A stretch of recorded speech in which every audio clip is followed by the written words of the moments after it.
It took everything that I had, yeah. Walked away, but you left one thing behind. You're wondering just what that is. Yes, you are.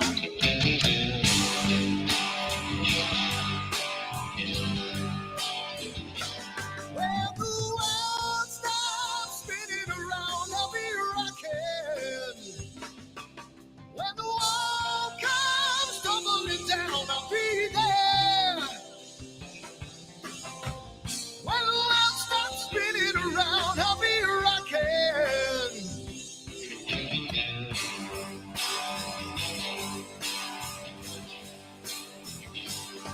We're gonna make a little love down by the water.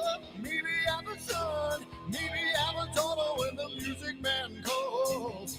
That's when I gotta play.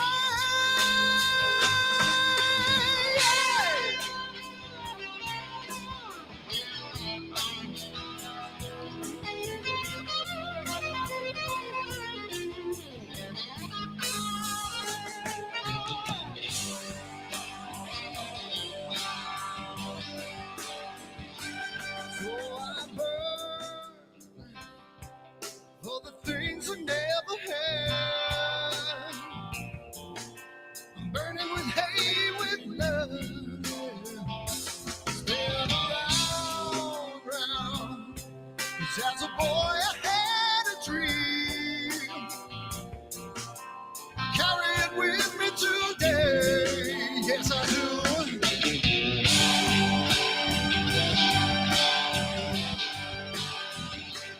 When the world stops spinning around, I'll be rocking. When the walls come tumbling down, I'll be there. When the world stops spinning around, I'll be rocking.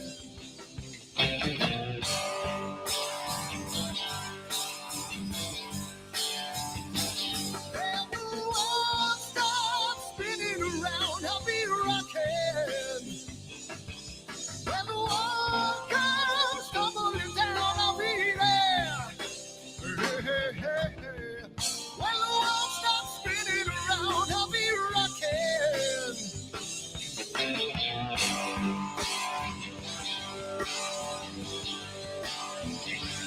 When the world stops spinning around, I'll be rocking.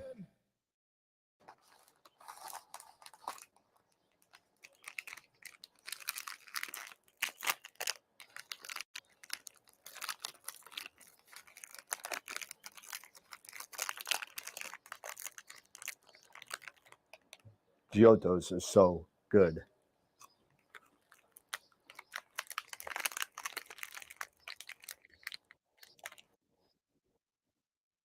Chocolates. What? Chocolates. We're here about astrophotography. Home video.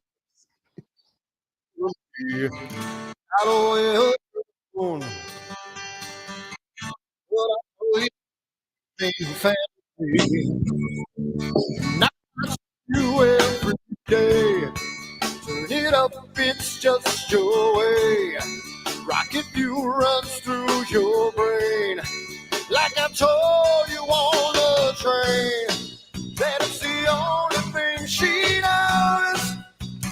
The only thing she knows. The only thing she knows. That it's the only thing she knows. She knows. So it started to rain. Met a woman with eyes like a hurricane. Told her she was the one. And she left at the moon, calling me and said, now I watch you every day. Turn it up, it's just your way. Rocket fuel runs through your brain. Like I told you on the train. Well, it's the only thing she knows. The only thing she knows. The only thing she knows.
thing she knows, the only thing she knows, said it's the only thing she knows. She knows, she knows, she knows.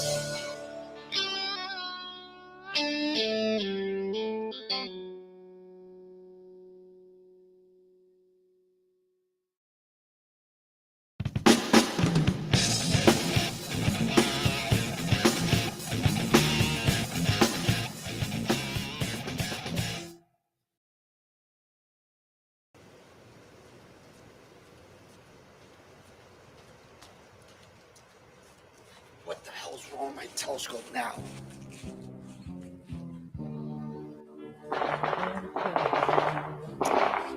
Damn, what's wrong with this thing?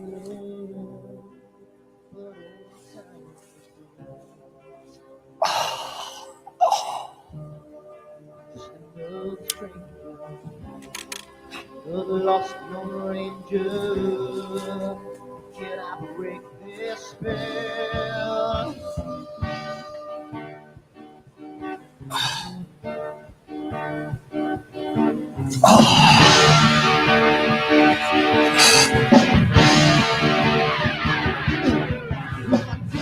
One thing right, who I make two things wrong. If I want to stand my line, who I will always take the fall.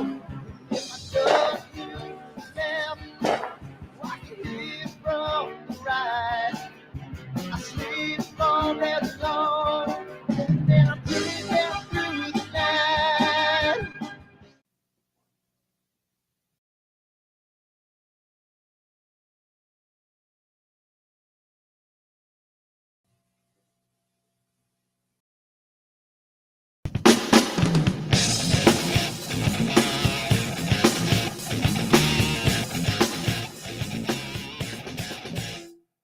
I've seen a lot of bankers, and I've seen a lot of cops.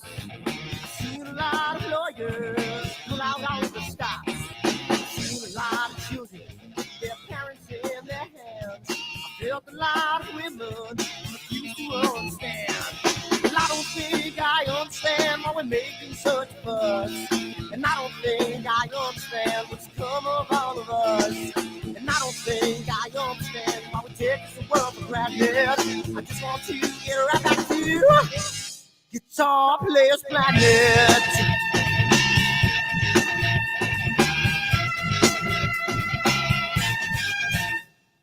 You see it in the papers, you read it every day. The riots and the fires going on in South LA. The muggers and the government, they're all wanting the same thing. They take all your money and whatever else spring. And I don't think I understand why we're making such a fuss. And I don't think I understand what's come of all of us. And I don't think I understand why we take this world for granted. I just want to get right back to Guitar Players Planet.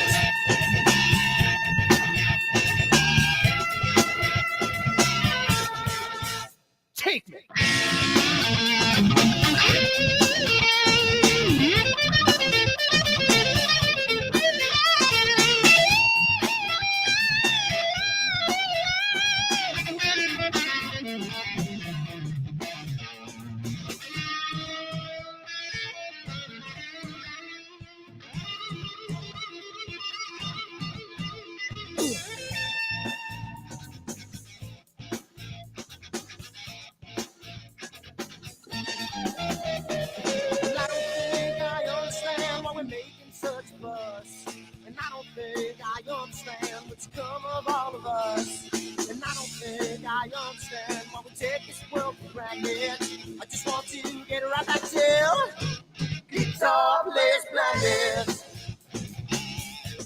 Guitar Players Planet.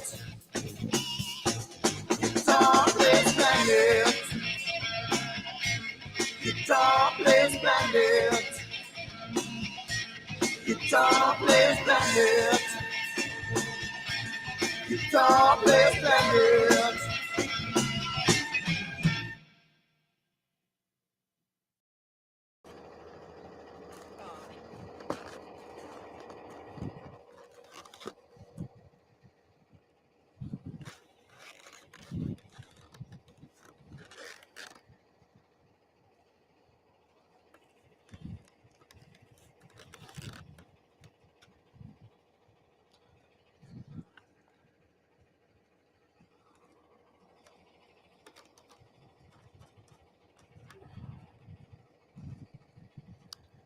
It's gotta mean something. It's gotta.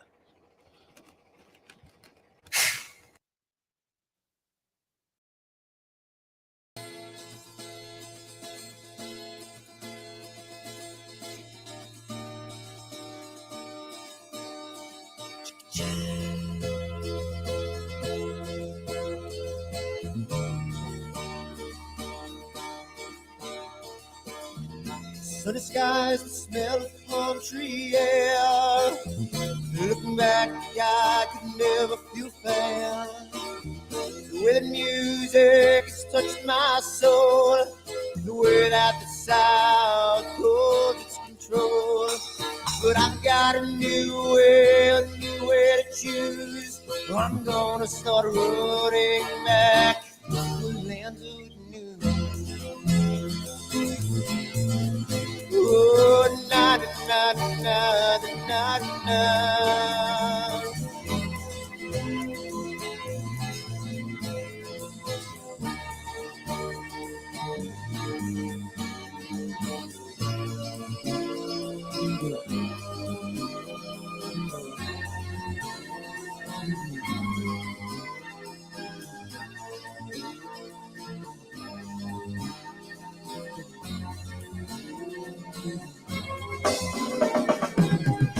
Seems to me that I have lost my friend.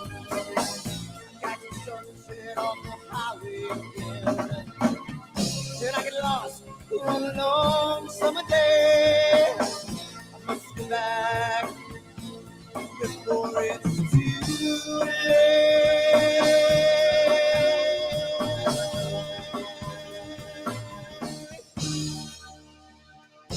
I'm afraid you're feeling alone. Time and space can never unfold. The holidays can ring in your fear. The ghost embrace can only mean tears. And I've got a new way to choose. I'm gonna start running back for lands of new. Oh, na na na na na na.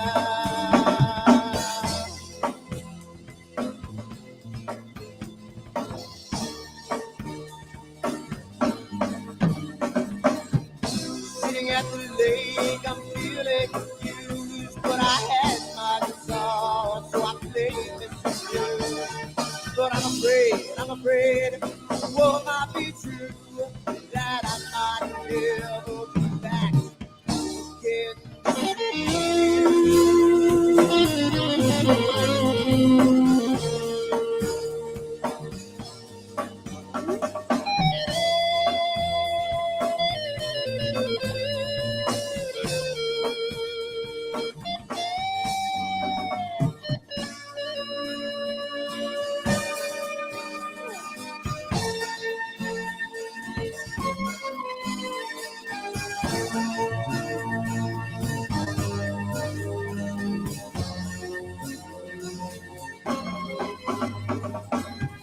Seems to me that I've lost my friend.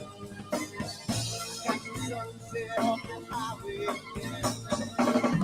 Then I get lost on a long summer day. I must be back before it's too late.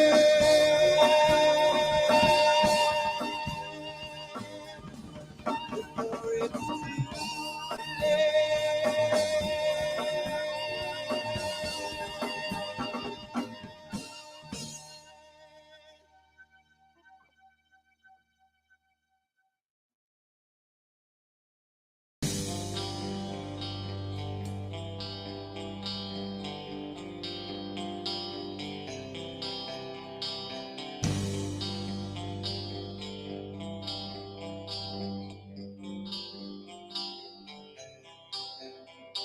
Someone to take me down at night. Someone to make my day. New revelation fills my soul. Oh, I can waste away. You.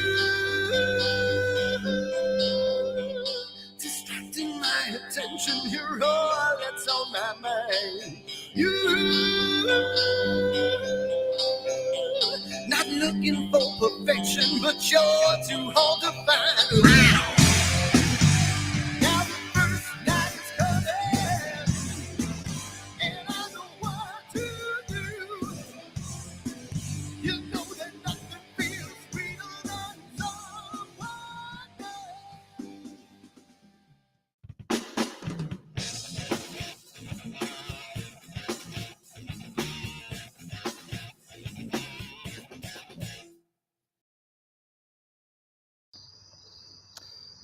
So it's a wonderful night tonight. It's really good. You know, cloudy nights and not cloudy nights, but clear dark sky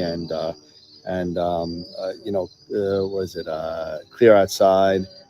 Says it's going to be a wonderful night tonight. I mean, tonight, last night was wonderful. Tomorrow's supposed to be great. So I think I'm going to leave my telescope out all night, and it's going to be a really nice night tonight. So I'm hoping to get some really good shots of the Cave Nebula, which is part of my astrophotography meets D&D imaging. I know it's kind of looks scary, like the way I look at my eyes, kind of crazy. It's pretty cool, but I'm super excited for tonight, and let's see what kind of data I got.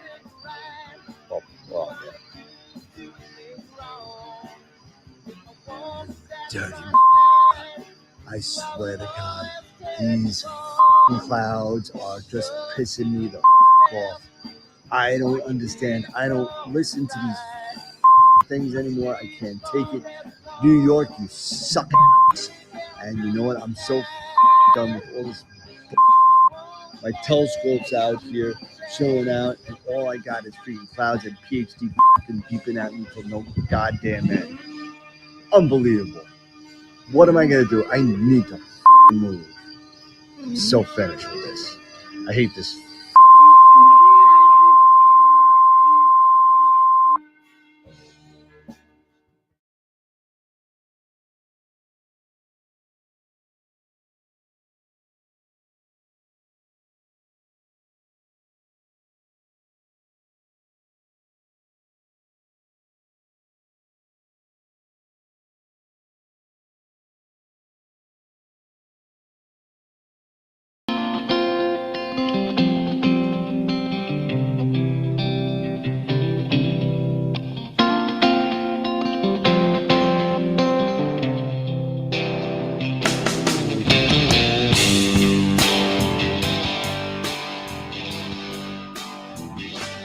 Walked away to what you thought was real. You took everything that I had, yeah. Walked away, but you left one thing behind. You're wondering just what that is. Yes, you are.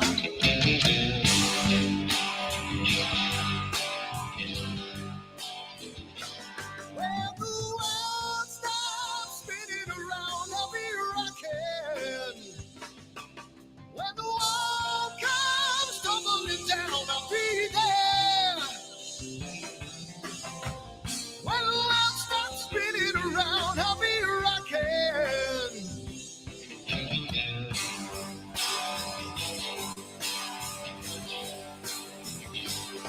We're gonna make a little love down by the water. Maybe out the sun, maybe out the daughter when the music man calls.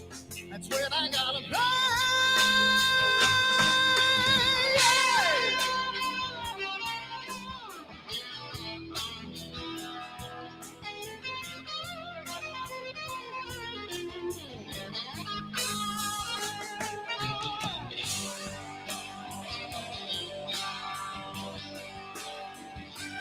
So I burn for the things I never had.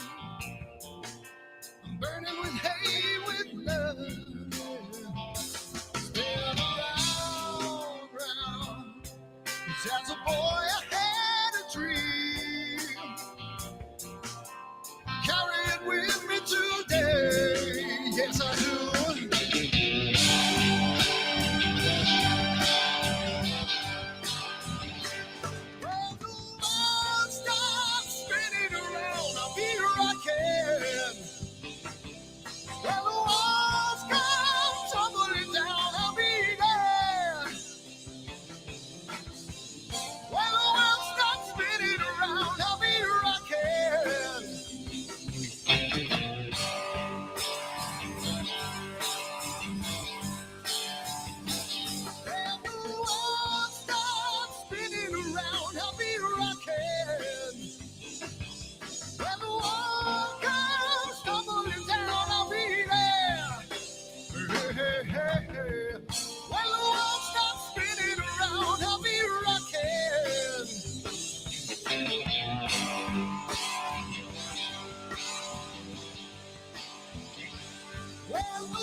Giottos are so good.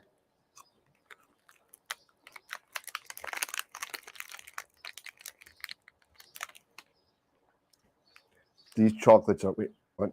Chocolates. We're here about astrophotography. What are we doing? Wrong video. Whoops. Over me, got a way of your own. But I told you that life ain't a fantasy. Now I watch you every day. Turn it up, it's just your way. Rocket fuel runs through your brain. Like I told you on the train, that it's the only thing she knows. The only thing she knows. The only thing she knows. That it's the only thing she knows. She knows. So it started to rain.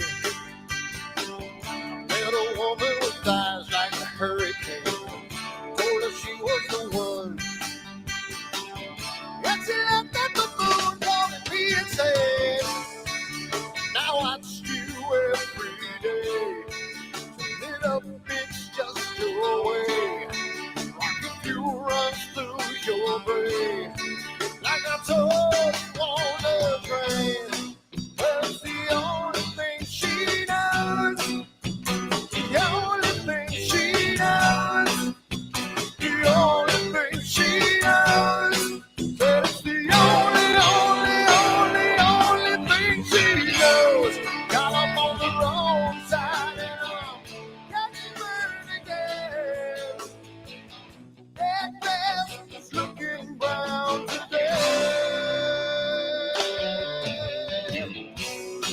Well, it's the only thing she knows. The only thing she knows. The only thing she knows. That it's the only thing she knows.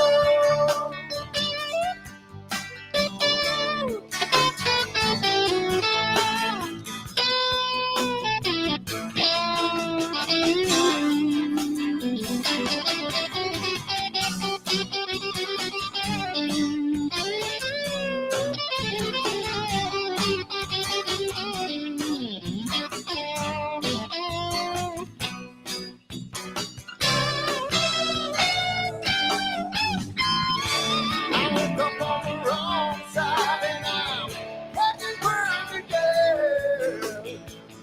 That grass looking brown today. Said it's the only thing she knows. The only thing she knows. The only thing she knows. That it's the only thing she knows. The only thing she knows. Only thing she knows. The only thing she knows. That it's the only thing she knows. She knows. She knows.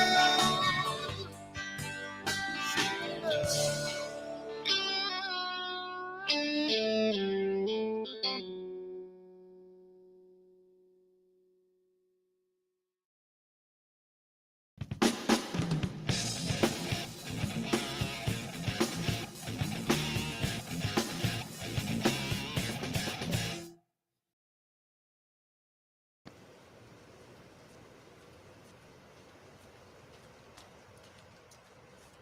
What the hell's wrong with my telescope now?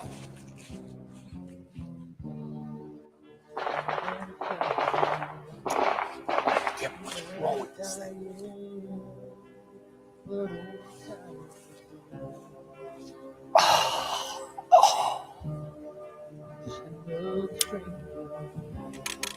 The lost Lone Ranger, can I break this spell?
crackers pull out all the stops.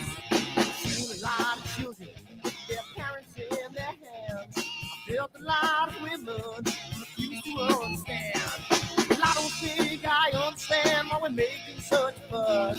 And I don't think I understand what's come of all of us. And I don't think I understand why we take this world for granted. I just want to get right back to Guitar Players Planet.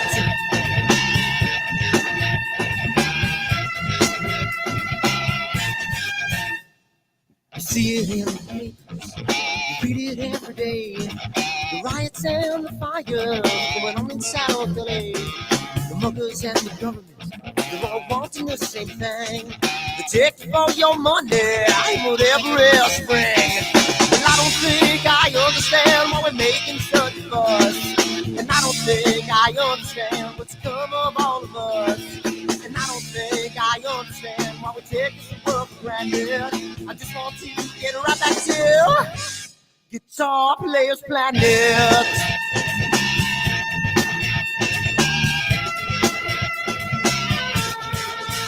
Take me.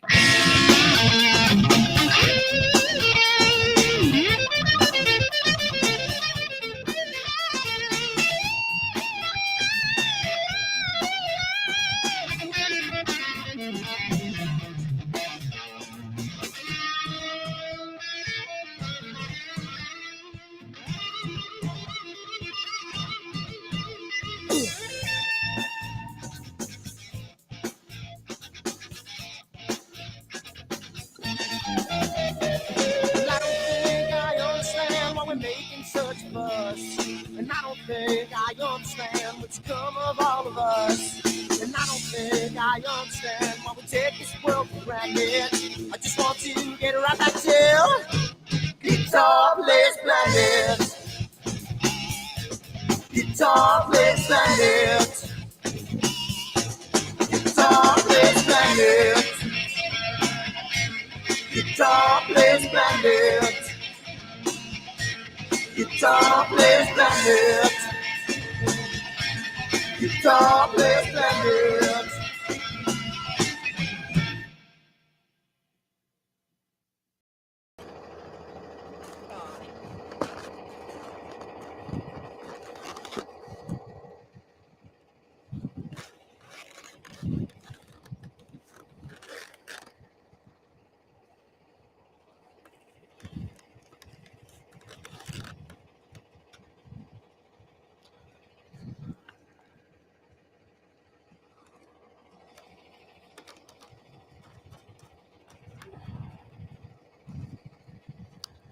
It's gotta mean something. It's gotta.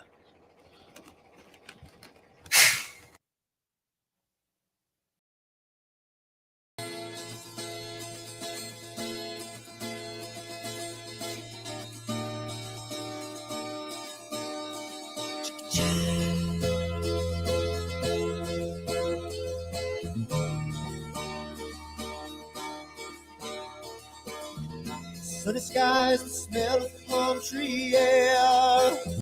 Looking back, I could never feel fair. The way the music has touched my soul, the way that the South holds its control. But I've got a new way to choose. I'm gonna start running back to the land of new. Oh, na na na na na na.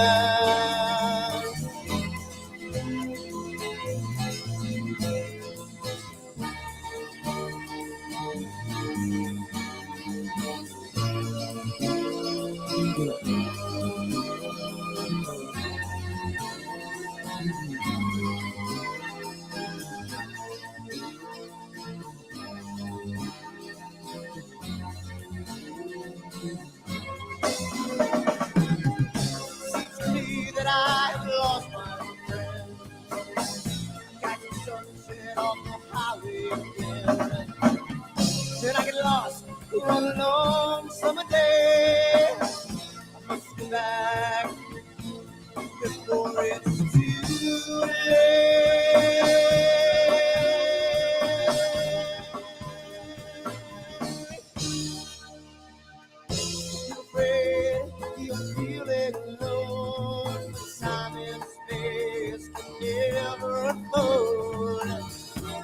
holidays can ring in your fear. The Gulfstream breeze can only me tears. And I've got a new way to choose. I'm gonna start running back to lands of blue. Oh, na na na na na na.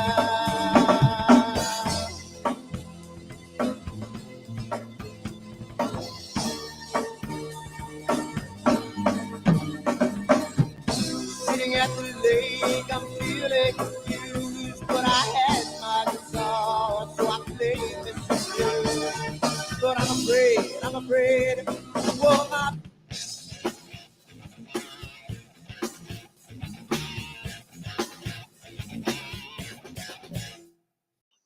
I know we were running late. I know it's just, we still, we started talking about things that had nothing to do with astronomy, and we just ended up, going off the rails a little bit on our own off cam, and we kind of lost track of time, so we apologize about that. But welcome everybody. We are here again, and it's it's hump day, everybody. And hump day. And what that means that the work week, technically, for those of us that only work Monday through Fridays, are half over, so you're over the hump.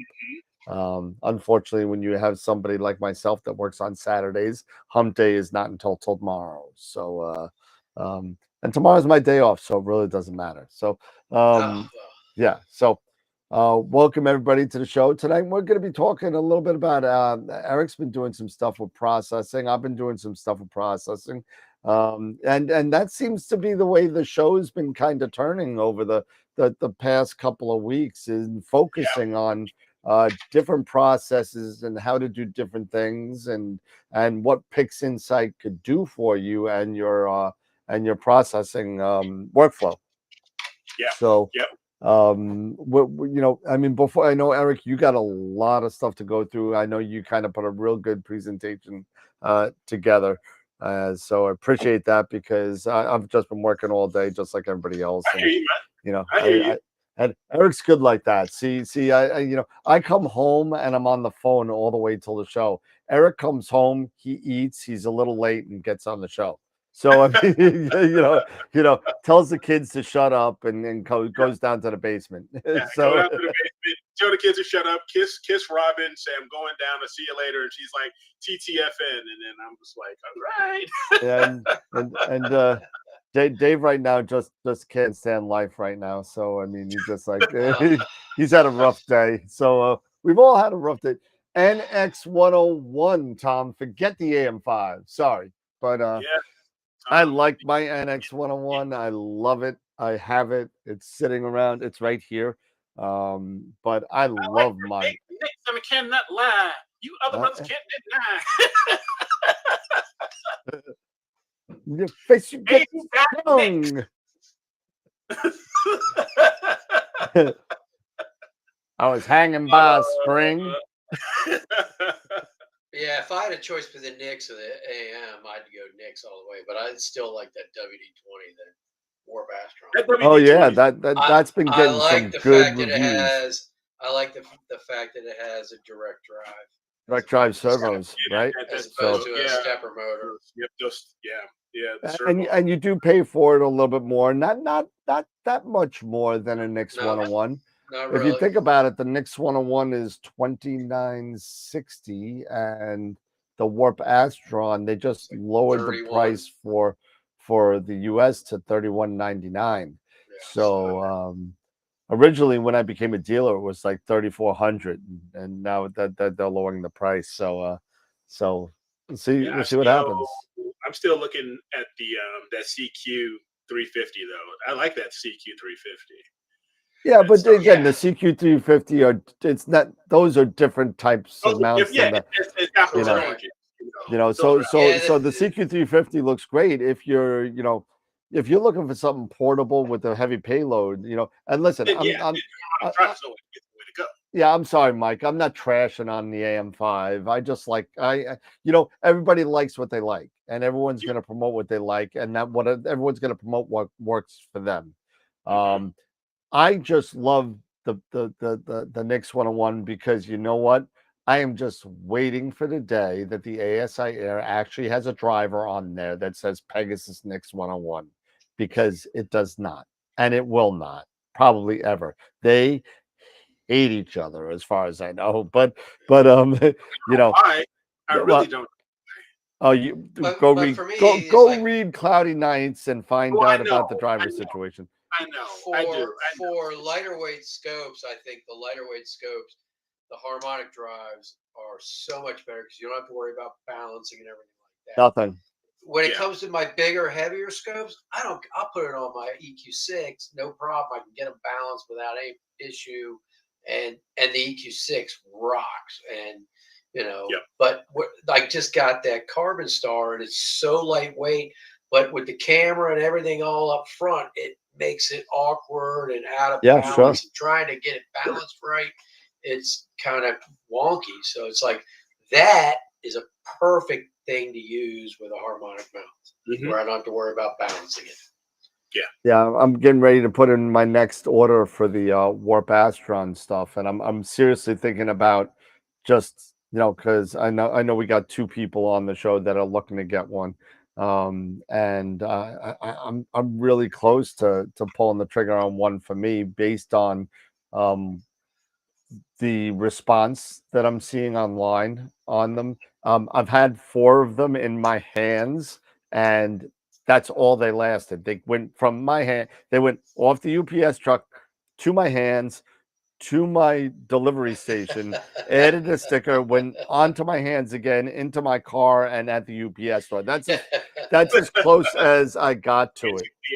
Yeah, Didn't even open it up. It's just I didn't you have don't even open it time. up. It's just a sticker. Because originally what happened was with when I became a dealer, all of a sudden 3 people bought them, right? And so I spoke to the guy over at Warp Astron. I said, yeah, we could get it to you in a couple of weeks. And because my payment kind of was because it was the first time with the dealer, and sometimes there's a little thing with when you're exporting cash over cash wire. Sometimes there's a little holdup for at least the first one. And Right. during that time, he sold the ones thinking that I wasn't going to pay for them. So he sold so now a 1 week kind of thing turned out to be a 3.5, 4 week thing. And so people were waiting and waiting. So my turnaround time from in my house to on the UPS truck was like an hour. Yeah. Nothing. So, but I mean, it looks decent. Queeve gave it a great review. 2 of the 3 guys that I delivered them to have tried them and have had no problems. One guy tried it and has been having some guiding or PhD setting issues. But I think that's software. I don't think it has anything to do with the mount. But I mean, I think it looks pretty good right now. Just software and getting it set up properly. Yeah, because you're dealing with now servo motors, and it's still kind of a new it's kind of a new technology with PhD when you're dealing with this. And sometimes even when you do the guiding assistant and all that kind of stuff, sometimes it's good, sometimes it's not, sometimes you just got to tweak it, and each setup is different for everybody. So what'd you do, Wilfredo? Wilfredo loaded his AM5 with his 130, made it heavy on the back, and the mount slipped. Uh-oh. I love the mount, but you got to be careful with heavy scopes. Yeah, I'm guessing he's saying it slipped back because he said it was back heavy. So I'm guessing it went back on the altitude. That's pretty scary, especially when the camera and everything's in the back. God forbid, smash. They claim it won't move. Yeah, that's not necessarily true. That I know. They a lot of claims out there. The Warp Astron though does have a brake. Yep. So, dual. They have dual. Yep. So I'm looking forward to trying that. I'm hoping that I get my next set probably by mid-July. and we'll see. You know, I don't know if I'll have it for 4th of July, but we shall see. So I'll have mine by the end of July then. Well, I gotta place the order and pay for it. So don't worry. You're getting the one on the next order, so don't worry about it. All right. So, but I'll show you really quick before Eric gets into his. I know he's setting up his, but I'll show you what I've. So I finally took not first light, but first light for me this year, on actual imaging something, and I've been having some, just trying to do some things again, getting back in the saddle again. I haven't touched my camera or scope probably since November. And just because I've been dealing with the business and doing that kind of stuff. So it's been a lot. It's finally to the point where I could actually do some stuff for me now. And I got everything kind of settled. So, I said, you know what, let me just do some M13 because it's in the right part of the sky. It's in the east right now, going east to almost zenith right now. So I mean it's getting nice. I could do the blue really high up in the sky, which is really what you want to do, if you can, or at the very least you want to do the blue when your object is the highest in the sky. So you get less, I guess, aberrations or anything like that you might have in the blue channel. What's up? Blue or luminance. Less atmospheric disturbance. Yeah, less with the blue channel, atmospheric disturbance becomes a lot more prevalent. So you really want to take the blue. Even you want to do it where it's, if you're doing meridian flips, you want to do it towards that area, and so kind of time it so that it is at its highest, and be able to do that. That's one of the things you kind of learn later on. But I'll show you kind of what I got here. And I had full me, full disclosure. I did get some final help from our buddy and friend Sean Nielsen regarding the final product, because I was having some weird kind of color problems, and I'll show you the process that I kind of did. So here's the first image here. That's the first image of M13, and I was like, it's not so bad. I can kind of deal with that. What do you guys think about this one? It looks a little purple. Yeah, looks a little purple, right? Yeah, it looks a little bit purple, magenta-ish. The background kind of looks a little bluish. Mm-hmm. You like your purple, so I do not like purple. I like green, and unfortunately, there is no green in M13. Although I could probably find some. So that's the first one. Okay, second one, B image. A little different. Okay, it's a little better. It's a little less. A little darker in the background. The background looks a lot better. Yeah, it does look a lot better. Not a now at I believe C is where I stopped and I said, screw this, I'm calling Sean. So let's see what C looks like. No, C is me still screwing around. So okay. So I made some changes, and to me it looks like it got worse. So I went from beginning to better to screwing it up again.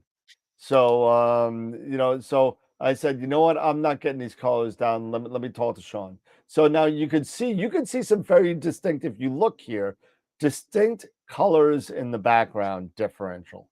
Yeah. You see kind of a blue here, then a green here, then a red here. So I'm like, what the hell am I doing wrong? What am I doing? What am I doing? So I said, Sean, take a look at this picture. He's like, so he saw the C, so he's making these adjustments on the C, and I'm like, he's like, yeah, just go into your picture, mask the stars, go into histogram the curves, and go into your red channel and just tweak it a little bit lower. So I did. Mhm. So I tweaked it a little lower and came up with that. Okay. Okay. A lot better. But it Yeah. still, to me, looked a little blue. Blue. Looked a little blue. So now I said, Sean, here you go. He's like, do you feel so favor of mask the stars again and now tweak the blue a little bit? Just the blue. That's it. And I ended up with that. That's better. Right? But That the is star better. color still looks purple. Yeah, it does. Yeah.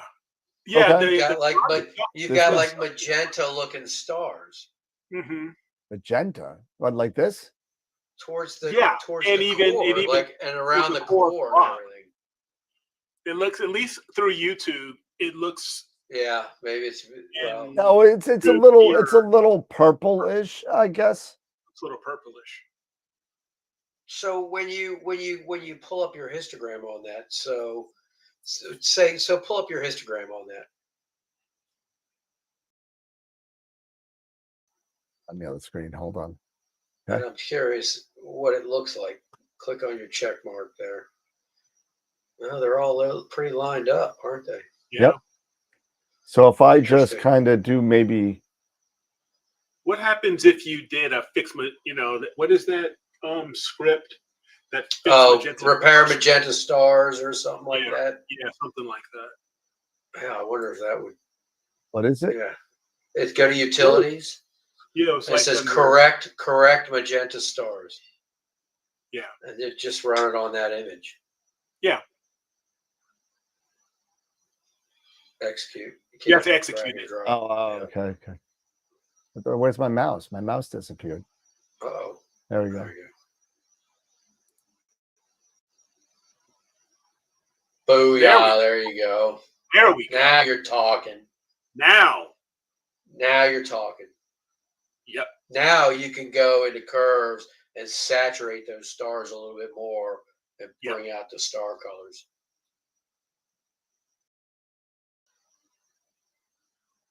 Everything's on my other screen. Huh? And then just go into saturation and just give it a little curve. Or try what Sean was telling me. Try the chrominance. Prominence what? As far as Not for saturation, not for color though. Yeah, no, that's for on color. that's on Yeah, for color. that's For on the curve stretch, transformation. right? No, for That's curve more for transformation, choose C. Choose the C. Yeah. Oh, Now- yeah. Okay, yeah. So that'll Now give for- it. That'll brighten them, but then you can go a little too much with that. That you got to be careful with that curve. You got to be a little careful, but yeah. And then go. This is just what to I'm worried about saturation. here. This, Yeah, so that looks okay. 'cause- Yep, just go ahead and give that a boost. There we go. Now just taper it down a little bit. too much. Yeah, come back just a slight touch, Yeah, and just then a little go bit. to saturation and just give it everything. Yeah, a little then give your saturation a go. Yeah, that's a bit much. But yeah, I'm just Yeah, right there, and then yeah, maybe check we're the about right whole there. image. That's a good yellow. That's a good That's reddish. That's- That's red orange. That's a red yellow. giant, Yeah, it's not a bad star. and I'll bet all the stars in the center of that Yeah, in the cluster blob. look amazing. Yeah,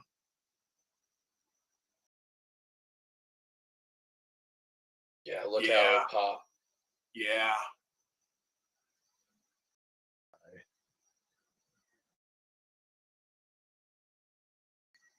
There you go. That looks good. So yeah, I don't know where you got your magenta overcast from. Yeah, I'm not sure. It might have been from messing with the blue channel with Sean, Possibly, yeah. because that will bring up and lower blue on it. Yeah, But, that looks good. all right, so I'd actually crop that way in too, just to get. we're gonna go like this, right? And we're gonna call this F image. F the image, and we'll call that F image. And then you could do like we could do like process. What's again? Usually I have these on the right side, but this is kind of on the fly here. It's on the other screen again. There you go. All right. Get rid of your curves transformation. Close that out. And click on your image and then hit the reset on your. There you go. There you go.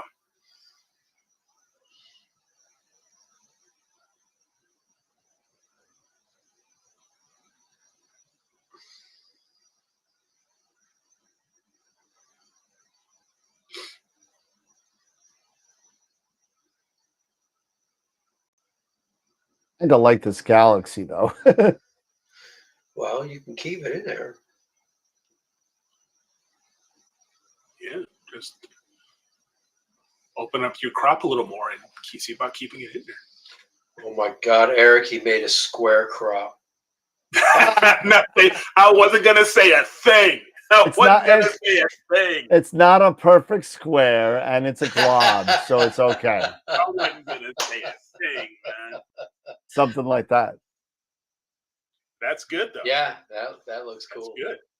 So I'm gonna. There you go. Teamwork makes the dream work, right? So that's right. So file. Yeah, there's Mike. Should have just used a 533. Shut up, Mike. I will not use a 533. From your lips to God's ears. It's like 13. So one of the things that I'm gonna kind of save this as a project real quick. Oh yes, no M13.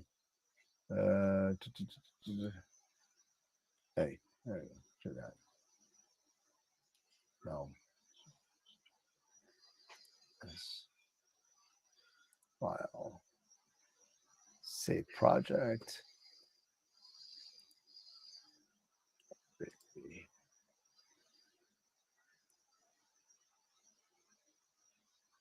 Save bundle. Yes. Okay. So that'll save that. But once it's done writing it real quick, because there's not much there. If we take a look real quick, I didn't do an SCNR on this. What is all this crap? Yeah, you did. Yeah, you did when you ran that fixed magenta. That's what it does. Okay. It basically inverts the image in SCNR. Got it. So if I minimize these guys, where is the original? I'm hoping it saved it. And it did not. It's not my other project. But the thing that I wanted to show you is that the I only did 5 or 6 processes on this. And that's it. I did some BlurX, I did a NoiseX, I did a histogram transformation, some curves, and Graxpert I used on it for the first time. So that's pretty much all I did with this. But I mean, globs are easy to do because you're not like trying to. There's nothing to worry about. But detail. It's just you're trying to make the stars just right. But that came out pretty good. So thanks for the input, really guys. Good. Yeah. Cool. And let me see. Go back to us here. And there we go. Let's see. Yeah, you got yellow. So try this. Even Tom said try the C curve. Yeah, the C curve, you got to be careful because it can blast out things. It can blast it. So you have to be very subtle with it. Yeah, and the key is to do like Dan did and zoom in on a potential problem star that might go too far. It's gonna that's what I've learned a lot from my lessons at Masters of PixInsight. Not looking at the whole things. Look at what's going to be affected the most by it. Correct. and then make sure that's okay. And if that's okay, then you can move on from there, because it's once if you're screwing up that one star, you may not see it yet, but in upcoming processes, it may actually compile, and then all of a sudden you'll be like, oh my god, this is just what happened, and you're going back to find out where it went wrong. And you're like, so you're going back in his. And one thing I did, because you know what, I originally forgot to mask the stars when I was messing around with the background, but I knew everything was okay up to the histogram changes that I was making, right? How did you stretch it initially? With the histogram stretch. So you didn't use GHS? Nope. I just used the regular thing. Okay. That's where GHS, you can kind of keep a little more control over the background and the stars. You can kind of gauge it a little better to control your background and everything.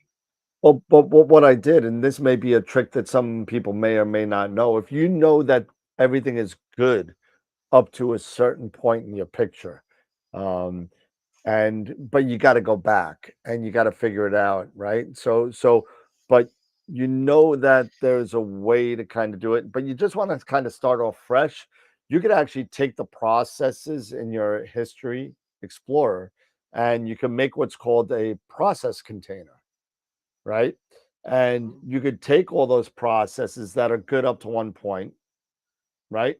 Save that in the process container, and then start with your master light and dump all those processes back in to your master light. And it does all that. And it does all those processes together. So you don't have to kind of drag and apply. You just drag it all into the process container, and then drag the process container over to your picture, and it will do everything in that container. That's kind of cool. Yeah. So that's something that kind of, you could use the same things.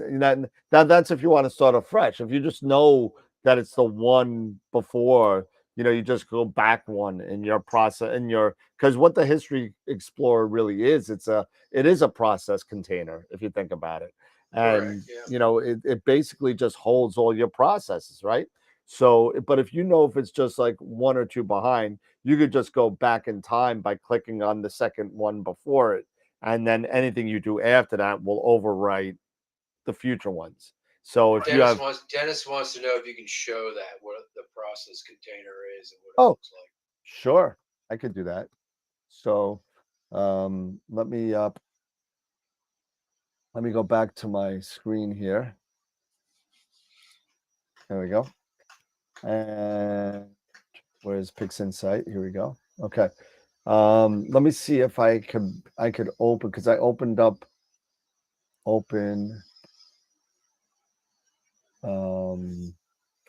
I think it was under PixInsight processing.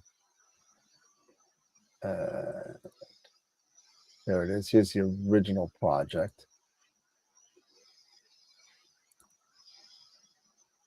Oh, where is it? Hit load project. That's what you're doing. Yeah, I tried to do it before and it didn't work that way. Oh, look, the project date is gone. That's awesome. All right. We'll do it in another. I'll just open up another project. Open. And you're gonna have to excuse me if it's not the best picture, but let's do let's do this one. We'll do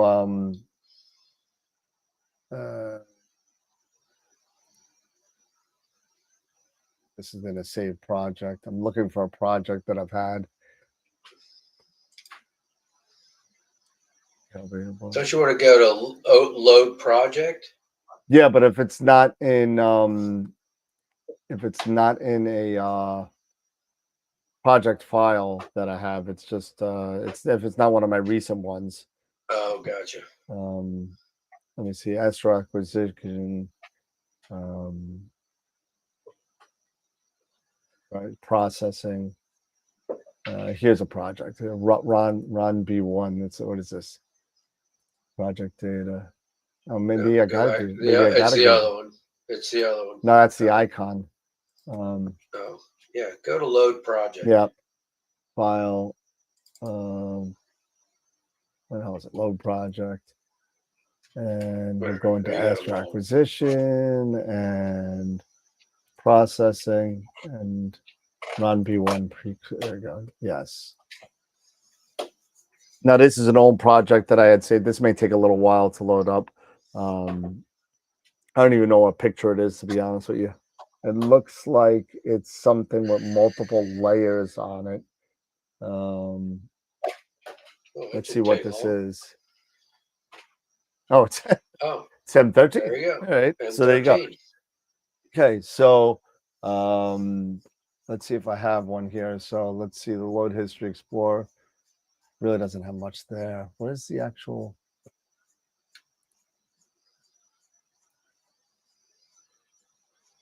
There's your flats.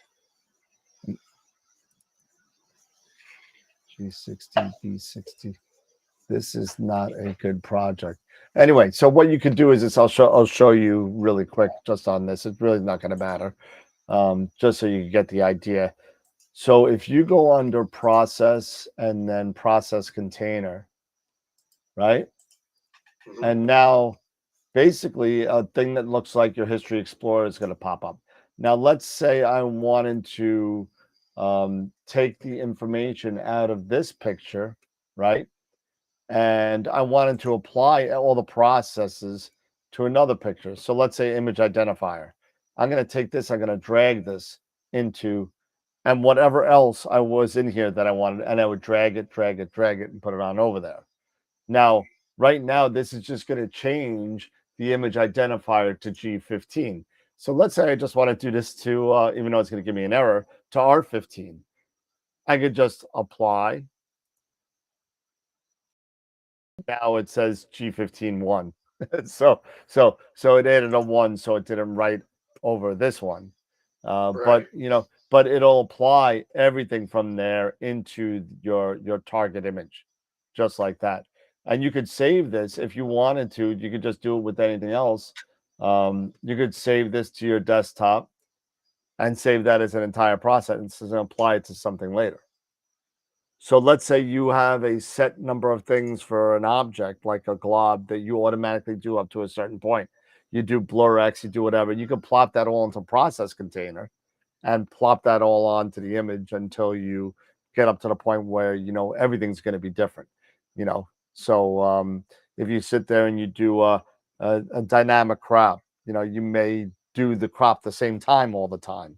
And you just put that in a process container and said, you know what, I'm just going to use Graxpert. Okay, throw Graxpert in there as a process, because I'm always going to use the defaults. Fine, throw that in there. Anything that you're always going to use the defaults and is sequential for what you do, you can throw in there and just plop it in as a process container. It says beginning process, let's say, so it'll do your Graxpert, your correct only, and maybe that's it. And a crop.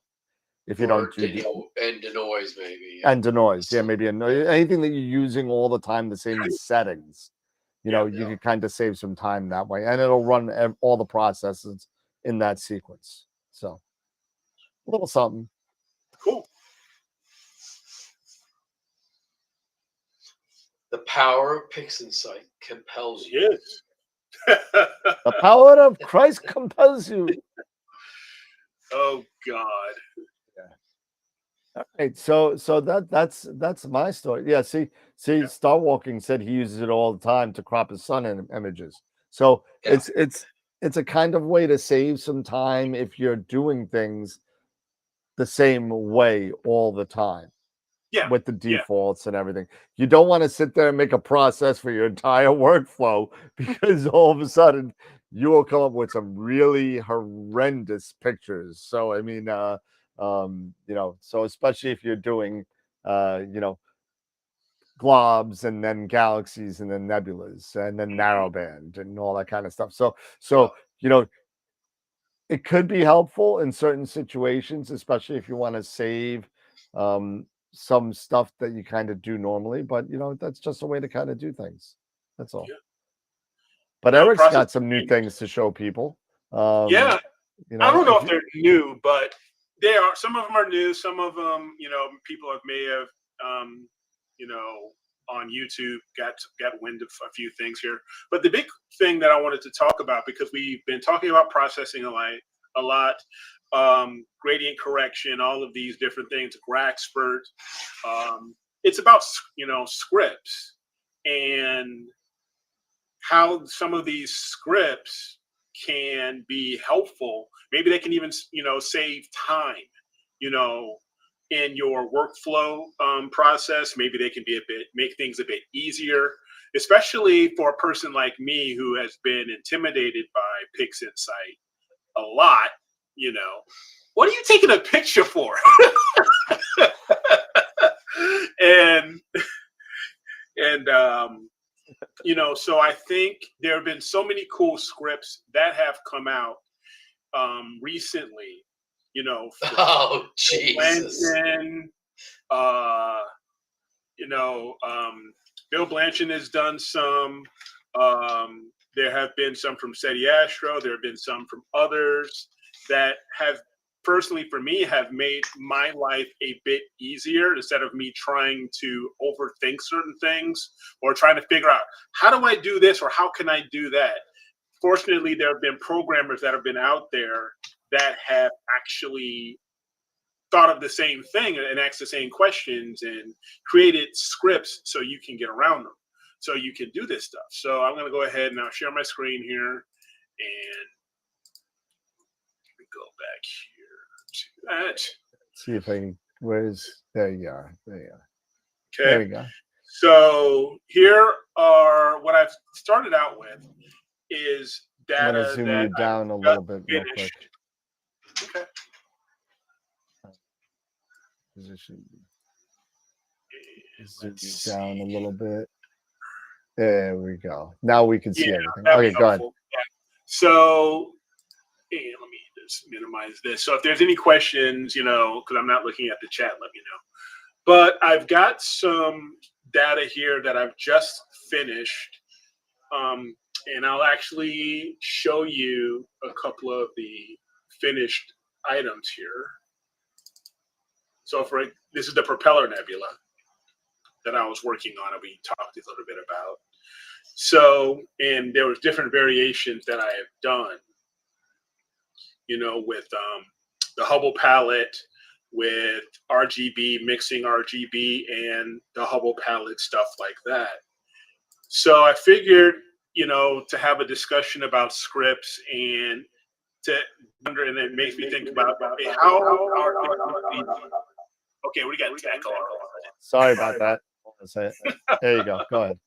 All right, cool.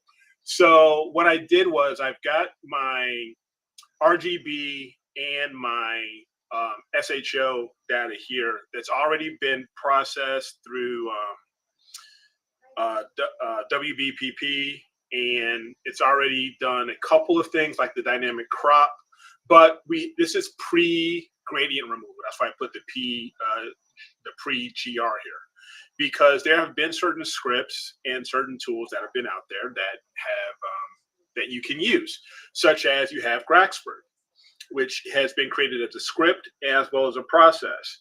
So if I simply dragged this here and let it run, and we'll go ahead and let this Gragspert run here, and we'll take a quick look and take a look and see how it's starting, and then it runs. Oh no! Oh no! It crashed. Oh, all right. Well, whatever. So I always go to the script and toolbox Gragspert, and I'm going to choose this guy here and the blue, and execute. Let that run. See if this does it. And this is always something that ends up happening, right? You start this stuff up, and then something wants to freaking crash. Yep, that's what happens on live TV. Well, what does it say? Main processor. Okay, so I got to update Gragspert. All right. Nice. So it says I have to update. May as well update it. May as well update it. So we can go ahead and update it, but There was another one that we can do. So let me go to Graxford here. And I hate when this happens. Oh shit! Did I just turn it down? I did. And let's go ahead and grab it. And so I'm going to go to Graxford here. I'm going to go ahead and download it. Didn't we go through all this the other night? I know, Yeah, right? that And it was with me, I think. That was my system. Now it's Eric's. So- Now it's mine. It never freaking fails. Yep. Sounds like it's time to do ABE instead of Graxburg because it might take a half Well, hour. actually, I'm going to do that. I'm actually going to hit on that just a second, too. So let that go ahead and install. But while that's installing, there are other tools that there's this recent script that has been released by SETI Astro called Automatic DBE. I don't know if a lot of people have heard yeah, about this. that's pretty new. So I saw it, but I haven't. New. Yeah. Yeah, it's a very new one, and it's a mixture of ABE and DBE is how he utilizes this, and he goes over several iterations. And what it does is it actually even makes its own data points for it. So what we'll go ahead and do is we will go to the script here, SETI Astro, Automatic DBE, and we'll go ahead and select this first one here. So actually, I want to close this out really quick. Okay. So I want to bring it over so I can actually see it.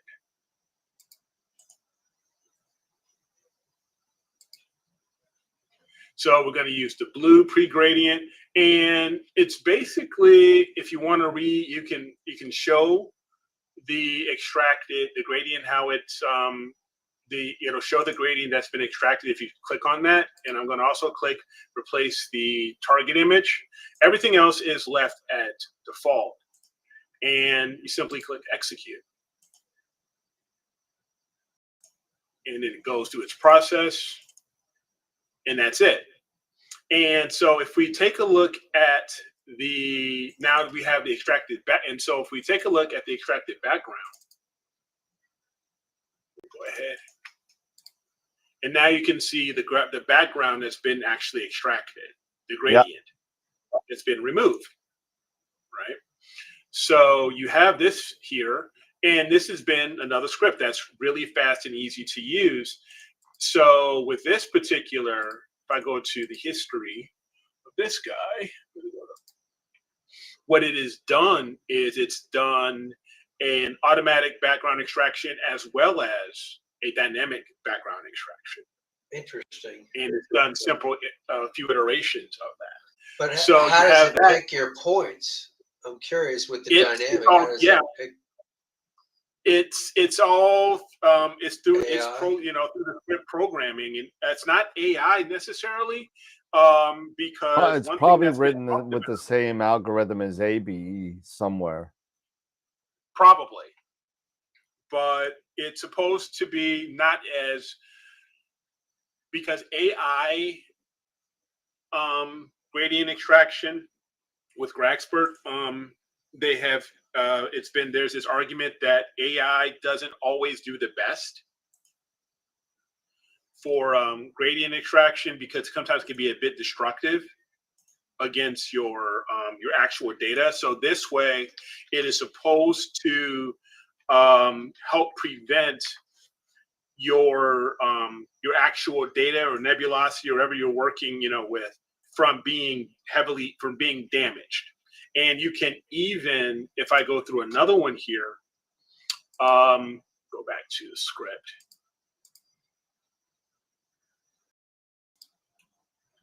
You can actually set exclusion areas. So if maybe there's dark nebulosity in an area, that you want to make sure that area or even a galaxy is excluded, you can actually click on it, and then you can select it, and then think you just want to double check here. You can actually choose certain areas that would be excluded. So you'd have to, shift click and here. So say if I wanted to just clear that area and say this was a part of nebulosity that I wanted to exclude from being in those data points of background extraction, this area would be excluded. Okay. So that's basically how it will work. So I'm going to remove it. I'm going to remove that here. And now I'm going to just go ahead, say replace the target image, and execute. And it only takes a few seconds. And then here it is. This is the gradient that was being removed from the green. And I can just continue to go through each and every one. So, and it makes it, and this is one of those processes, this makes things a little bit easier for a person and speed things, takes a little bit of guesswork out of the process when it comes to basic for this script for background extraction, trying to hunt down those data points and choosing those data points. So it just makes things just a little bit easier.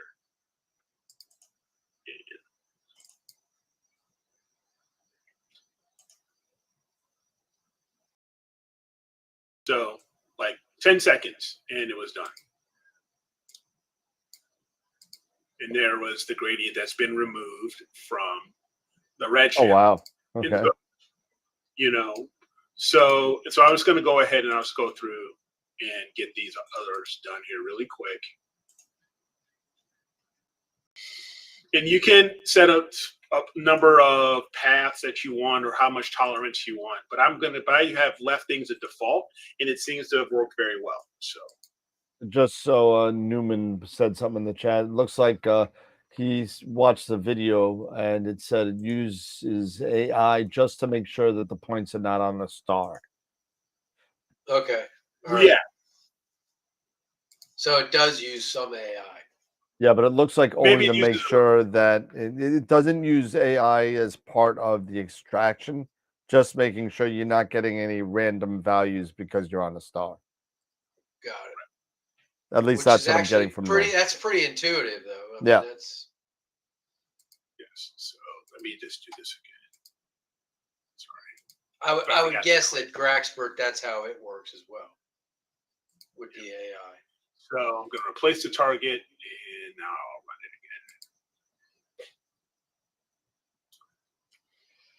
again. Excuse Or me. else it would create another image. So there's that for oxygen. And we'll just keep going through. So this is going to speed things up for you. And that's one of the cool things with scripts is that it just takes a bit of guesswork out for you and automates a lot of things. It just makes life a little bit easier for you when you're doing your post-processing. And on a lot of these, it doesn't take very long. Like this takes about, 5 seconds? And then I can see how much gradient was removed or where the gradient was removed. And then I'll go ahead and do my final one here.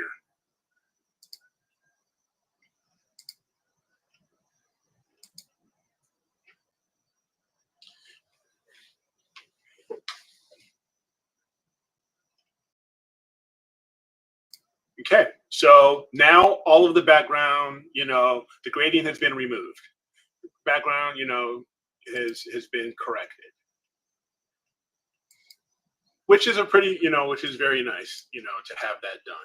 And then I've already done my other pieces. So then I would just go ahead and continue on. There are certain things that would take a little bit longer than others, such as I would correct my my stars and go through all that and let the blur exterminator run here. I love Blur Exterminator. Yeah, and it does it. And this is basically it's doing a correction. So I will zoom in a moment to get so we can demonstrate that here. So let me just blow this up a little bit.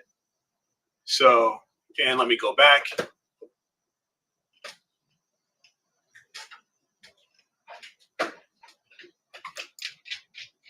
it's very subtle on some of the stars. Do Some an of the stars. undo, redo.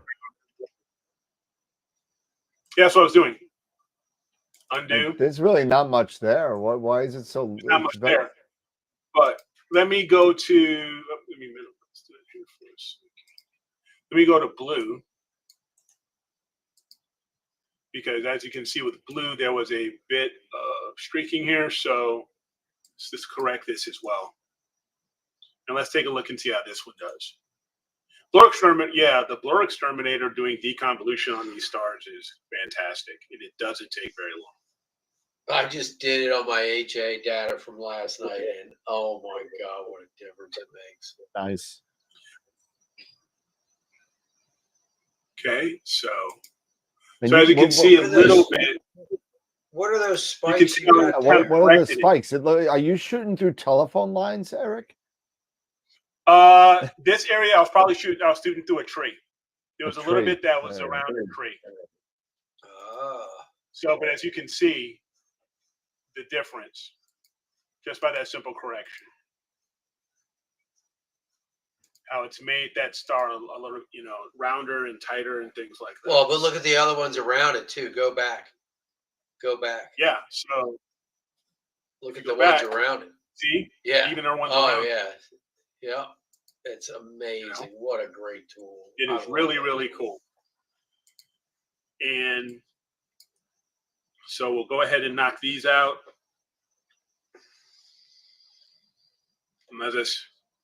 And that's a good thing, Blur Exterminator doesn't take blur, especially with the correction, doesn't take very long.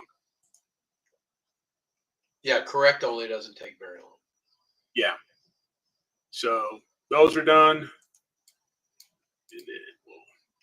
And then we just do the same thing for everything else, which is basically just a drag and drop.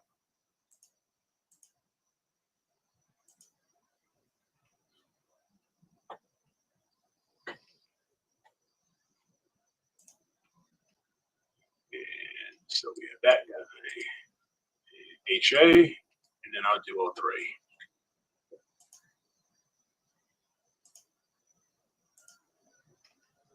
So Blur Exterminator is fantastic for what it does. I do like the this script for the gradient background extraction.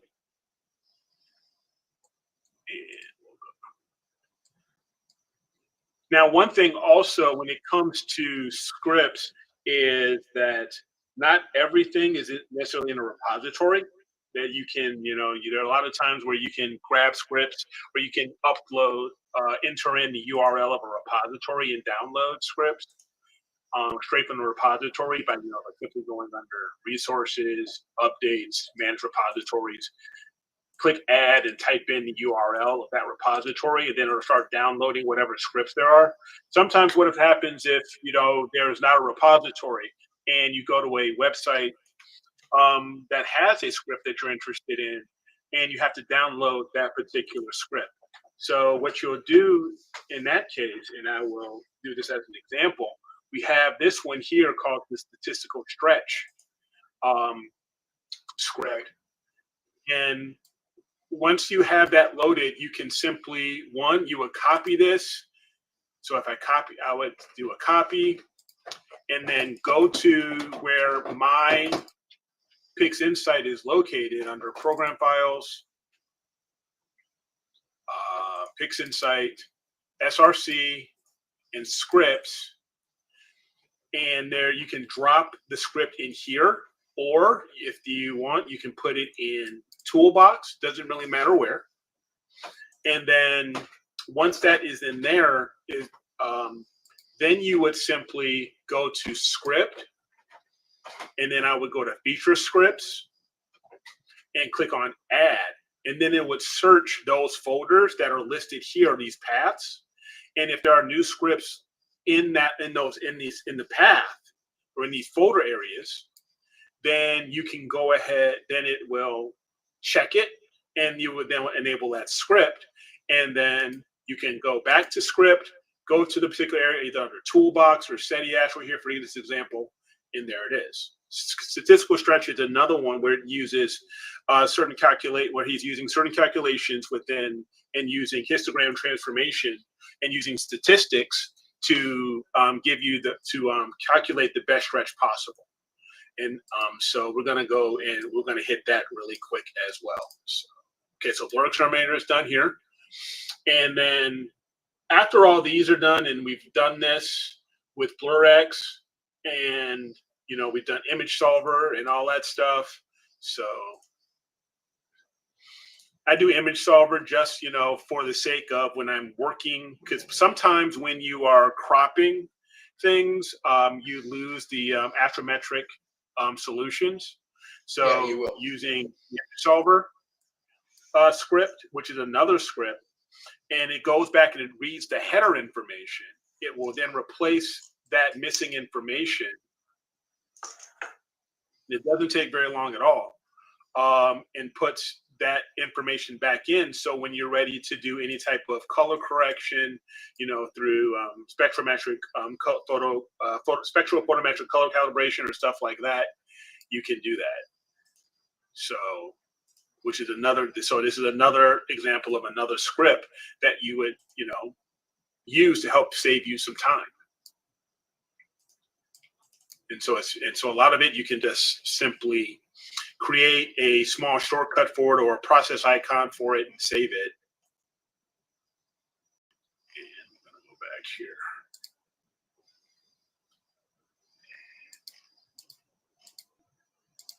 There we go. I just wanted to make it smaller.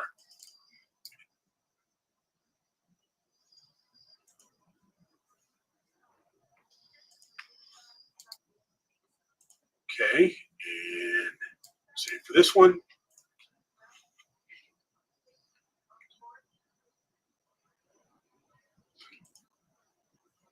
Now, once this is all done and you have everything, you have all your scripts set, everything is set here.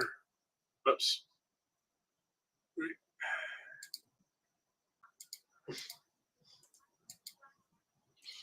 And I'm just making sure that I've got everything here. Okay, cool. They're all done. Now, of course, then we would go ahead and we would do our color, combination, channel combines and stuff like that. So I will go ahead and do that now. So for my RGB, we would go ahead and do this stuff. So,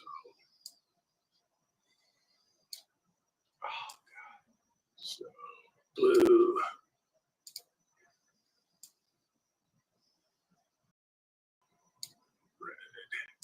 Where's my green? There's my green circle. That out. So there's your link stretch. So there you go. So there we go. So now here we have that one. So now I can. So there's that first RGB. So I'm gonna go ahead and minimize those, and then there's another, and I also have a make Hubble palette, which is basically the same thing as another channel combination, but of course we're just doing things a little differently. And so 03, J, S2.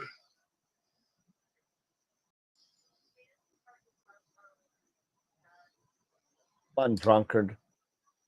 All right. You had to cheat this time, so. All right, had to cheat. Okay, so there's that. So now I can go ahead and close these now. And let's roll that one. All right, so there's the Hubble palette one.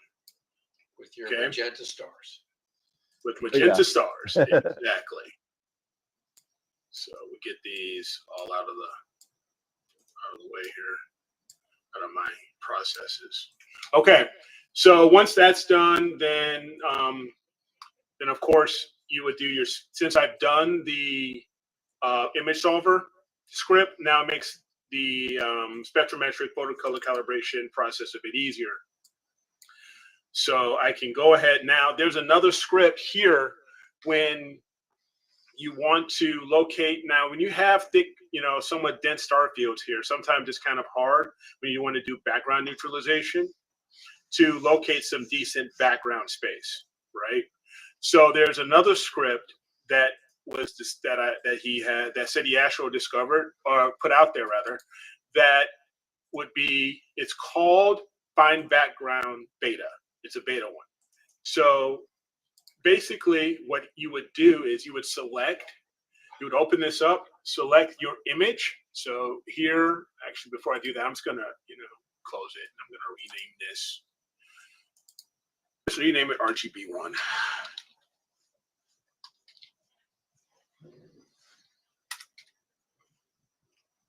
And I'll rename this one SHO. Okay. So I want to go ahead and I want to find the background so I can properly do that background neutralization.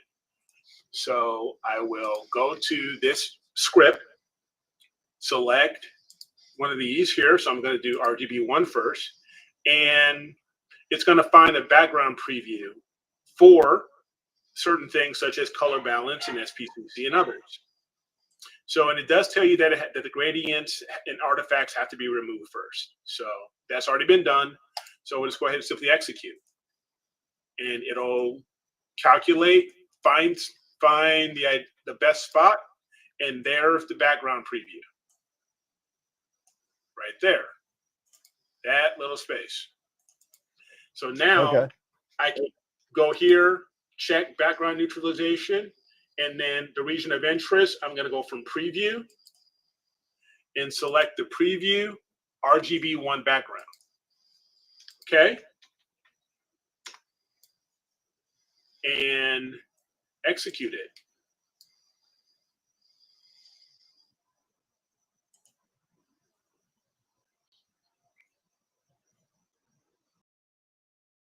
Okay. And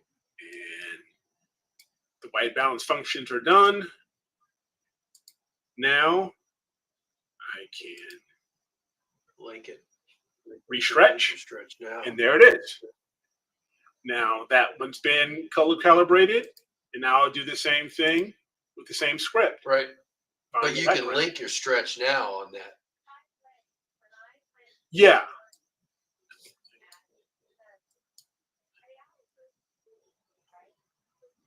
Okay, so now it's on the background for the Hubble palette. And now I can do the same thing here. This time I'm turning on the narrow band. I use 4.5. So I don't know if it makes a difference or not.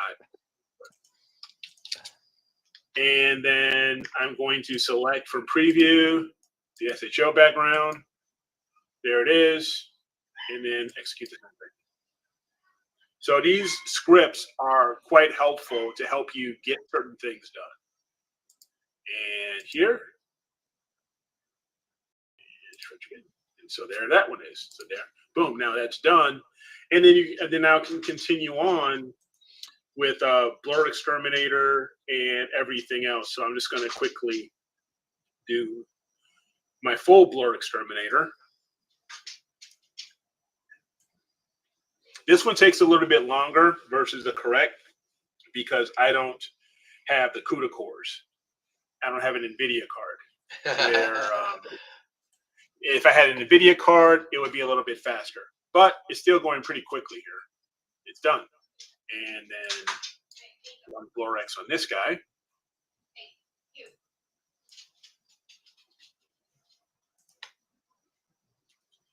And let's get this piece done. You say it doesn't necessarily take very long.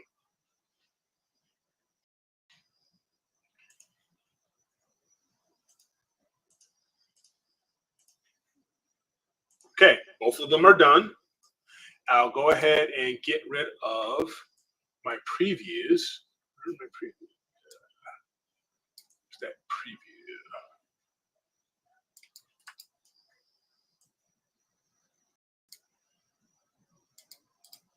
Go ahead and get rid of those previews. All right, so now that that's done, now at this point, I would do a stretch. Either I normally would use, just traditionally use histogram, transformation and do that stretch. But if there's another tool that's out here that can give me even better results, I'm going to give it a shot, just like, maybe with GHS. So here we have another script called, like we were just talking about, statistical stretch. And you can then select this, and you can select, there's certain settings such as, your target median value, and it tells you that information. I will check auto convergence and curves boost. A lot of these things are, let's do a preview refresh. Let me see here. It'll give me an idea of what the preview is going to look like. So now it's going to execute the stretch. It's going to normalize it. I'm not going to do a curves boost or anything like that. I'm going to keep it all standard. That picture on the right is what it's supposed to look like? Well, let's find out. That looks like crap, Kyle.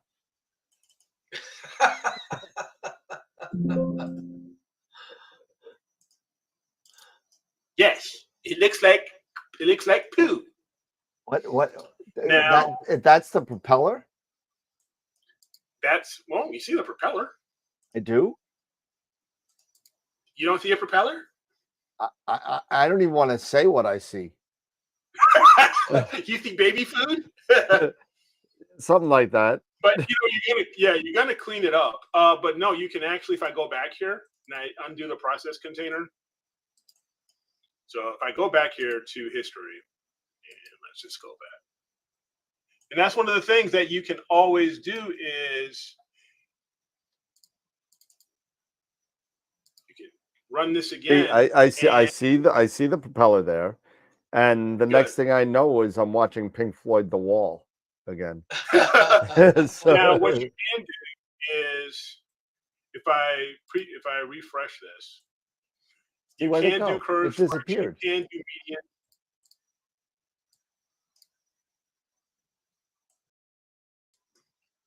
And you can make slight changes, and you can refresh.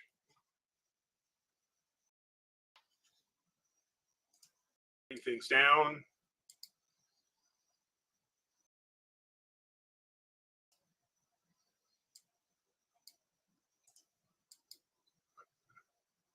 There we go.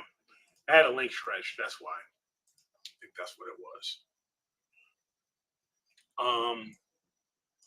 Now, if I execute, that's what it was. I had the linked here turned on.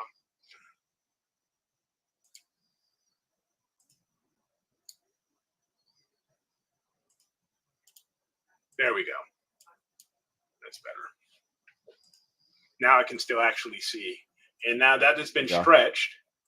And I will do the same thing on the RGB side.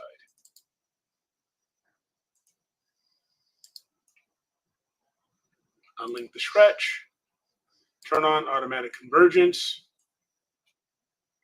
And do a refresh. Everything's cool there. Execute.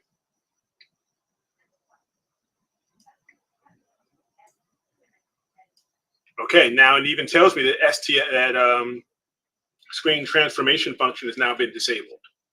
So it's been stretched. And it didn't, so now they have both been stretched.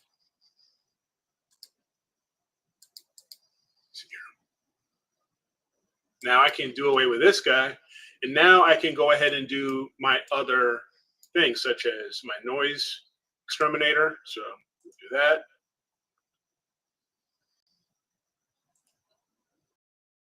Kevin Rassa wants to know, don't you undo color balance when you unlink the stretch? When I unlink the stretch? Yeah, so don't you mess with the color balance when you unlink it? I haven't messed with, to be honest with you, I haven't. I haven't. So now let's run this another time.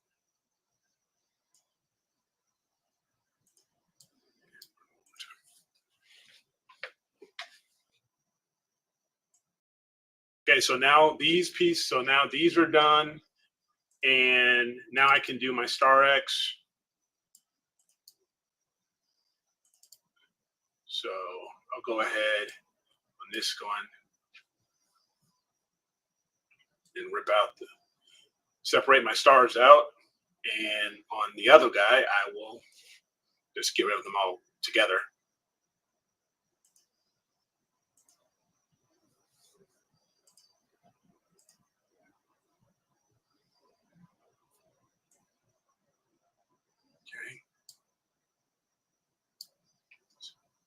And What Kevin was trying to say is once you color balance, you're going to want to keep the stretches linked.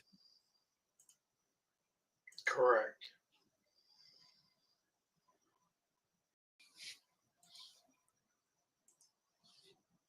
what does he mean? I'm a little lost now. Oh, you want to keep, if you're doing a stretch, you want to keep the colors at the same levels. So you're not doing an auto kind of stretch where it's kind of, you want to keep the colors linked. So green, red, and blue stay at the same. Stay at the same level on the histogram? Correct. I think that is what he's trying to say. Isn't that when you do a linear fit? Linear fit goes on the strength of a certain channel, if I remember right. Okay. So what we can do here, let's take a quick look. And we're going to revert back. So I'm going to undo this. And that's a cool thing about that also, that we love about all of this, is that we can go back. So let's talk about that. Let's go through that.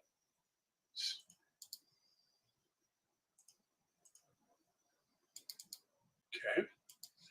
Now, let's launch STF. So, we'll link. Okay. So, we'll link the channels.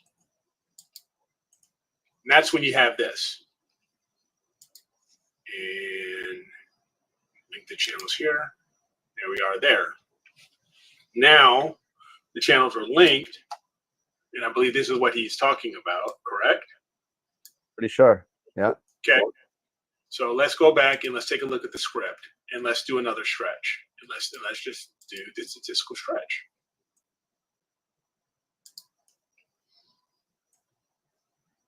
So yeah, okay, here it is. So your channels are linked. So we'll do RGB1 here, do an automatic convergence. Do a preview and then execute. That's what is done. So quick as that. This has been stretched. Now we'll just repeat, rinse and repeat.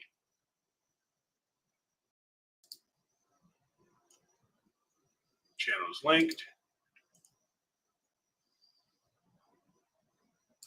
And we'll execute. Okay. All right. Now it's been stretched. And the channels are still linked. That's weird. I see your ghost in your picture as well as the propeller. That's what I'm seeing. I'm seeing something crazy. So you're seeing the propeller and something else? I see the head of your ghost on the top left. Up here? Yeah, I don't think you're seeing it. I think I'm only I'm seeing it. Maybe you're seeing it. Yeah. Because I don't see the propeller anymore. I see your green screen behind us for some reason. Oh, gotcha. Oh, everybody's seeing it apparently. So okay. that's why I'm saying, what the hell? What the hell is that? I'm like, I'm gonna take a picture of what. Maybe you're not seeing this, but I'm gonna take a picture. Oh, okay. And I'm Yeah. going to send you. No wonder why you weren't getting my World? jokes about Pink Yeah, Floyd and I was like, everything. what? That's probably it. Let's see. Yep, So exactly. Because if you look at the histogram, you see the green channel here. I see the green channel, but you see this almost like it's maroon, right? So I just that's sent you a why. picture of what we're seeing. So No, I see it. No, I see it here. Nope, I see it on the screen here too. So I was like, wow, yeah, so that's funky. that's very, very strange. Don't know why that's happening. But I guess it's because of the chroma key. I wonder if I can maybe if That's I weird. So what if you turned off the chroma? I don't know if you turned off the chroma key. let's see if I could look. hold on a second. Let me see if I could do a color adjust, color key, turn it off, and then click. Yeah, that's funky looking.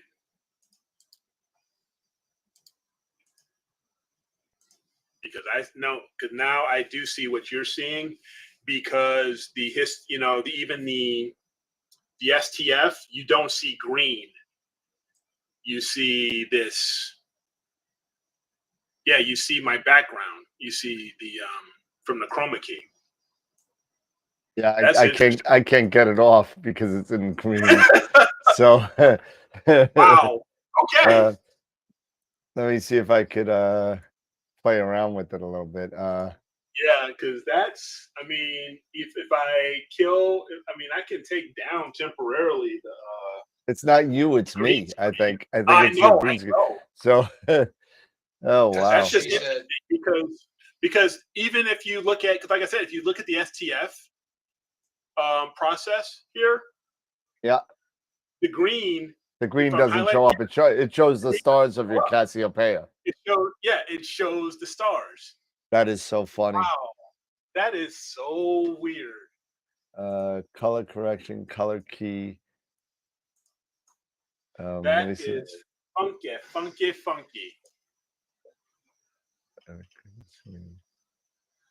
I'll play around with it and see. Yeah, I mean, that's really all you can do is just play around with it, because I'm trying to see if there's any way.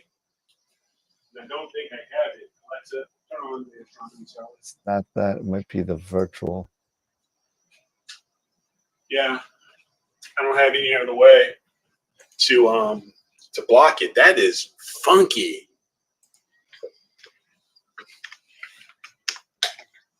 So hopefully, once I'm done with this, it'll make things a little. I can make things a little bit easier.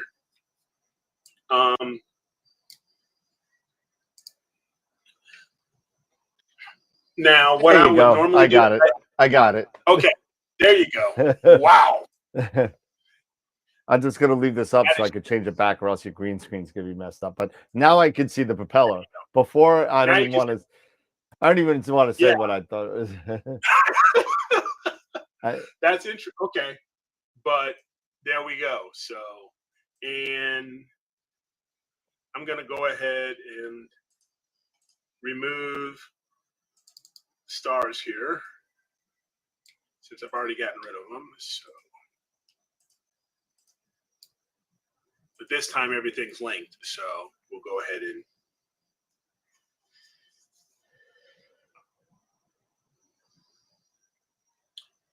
do that. Doesn't take very long at all.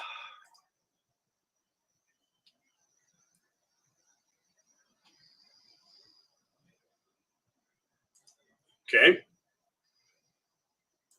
So, but there are the stars there. And I would get rid of the stars from the Hubble.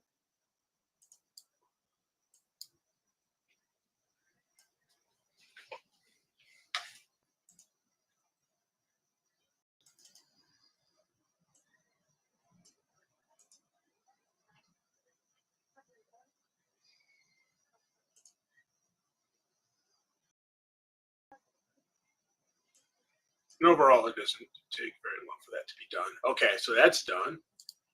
And now I'll go ahead and I'll do my noise reductions.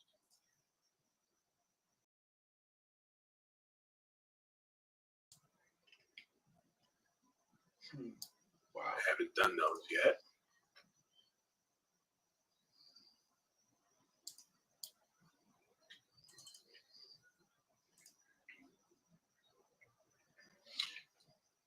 And then here, this is where, you probably, at this point, I would do maybe some SCNR or some other things.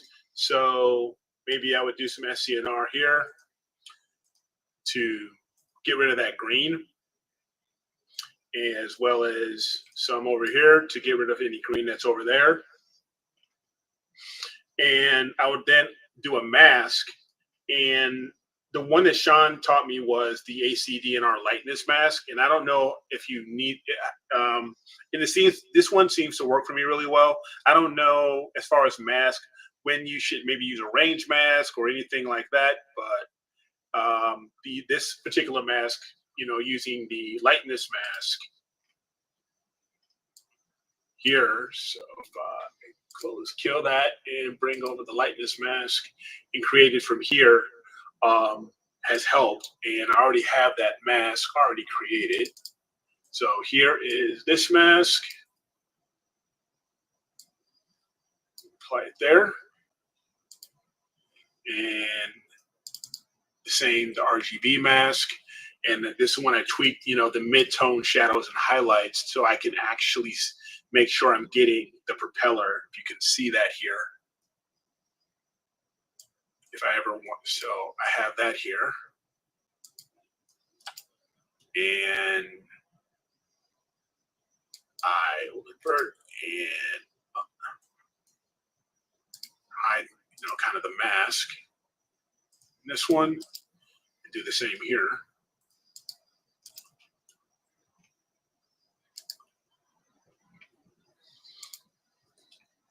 So now those masks are in place.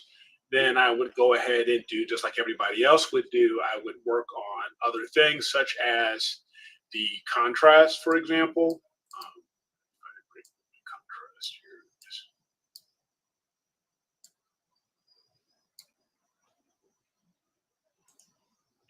And if I double click on that and actually saw a preview to see how things are,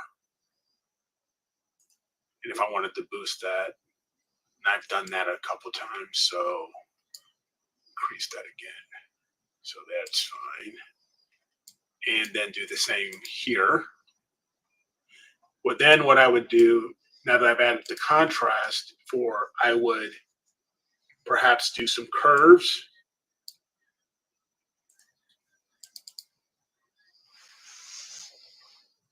And go ahead and reset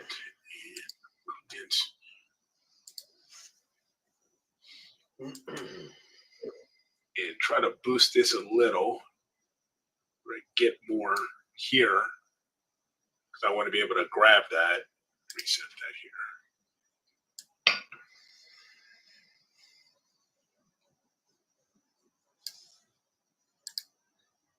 There we go. So I can get more of the RGB just for this, because I want to add this back in, at least this bit of nebulosity here. And then, oh, I shouldn't have done that. But you forgot to execute. Yeah. And then that's okay. So there's that. And then Chromians, that one's fine. Not going to do much here. Okay. So there's that for the RGB. And it's only really focused on the nebulosity and not the background.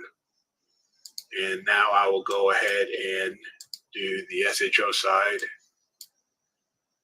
and boost that up just a little bit. And now go to the saturation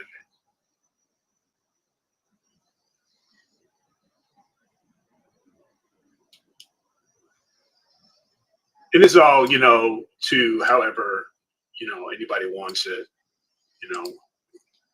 okay. That's two. That there, I think, is enough. I don't want to go overboard.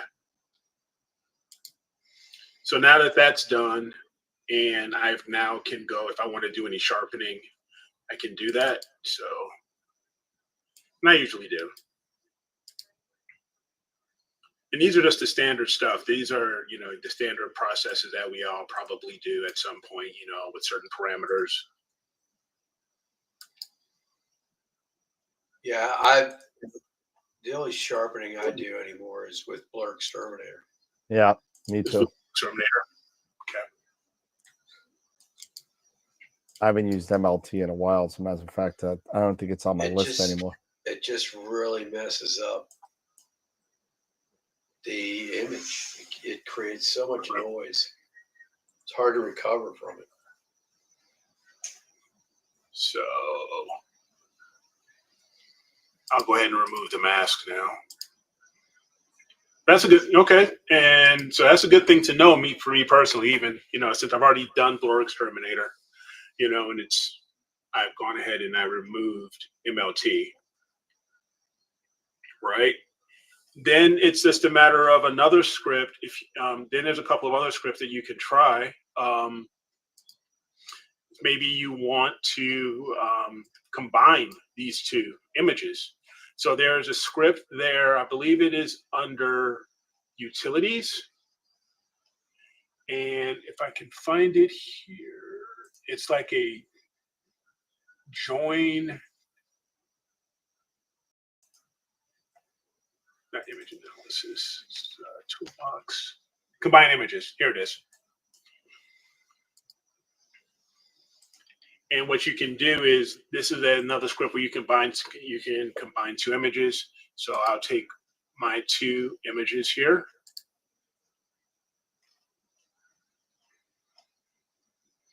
And now it's given me, and then you can do it different types of combining methods. You can just mess around with this like a screen combination, or if you want to do anything a little light, it just depends. And it'll go through. So that's rough. You can do an overlay. So it just really depends on, and this is all basically, all artist prerogative now, really, on how you want to do these. So I'm just going to actually go here to blend and screen with the one I liked the most. Okay, so here you have something like this, just for an example, if you wanted to do something like this, and then you can execute, so it's just the point of, being able to use different types of scripts that there are out here that you can, do different things with to make things a little bit easier for you. If you decide, hey, I want to try this, or I want to try that, and you don't know maybe the pixel math to do this, then fortunately there are certain scripts out here that can do that. So here's a new image, right? And then again, I could clean this up a little bit if I wanted to, as far as any other SNR rather. And then the final one would probably be something such as this, bringing back my stars into this image if I wanted to, to do this. So this would be one of like Will Blanchard's scripts, which is the Screen Stars script, where you have your RGB stars, and then you have a combined image. So, or something like this. Or if you just wanted to do SHO, you can do that and bring these in, give it a name.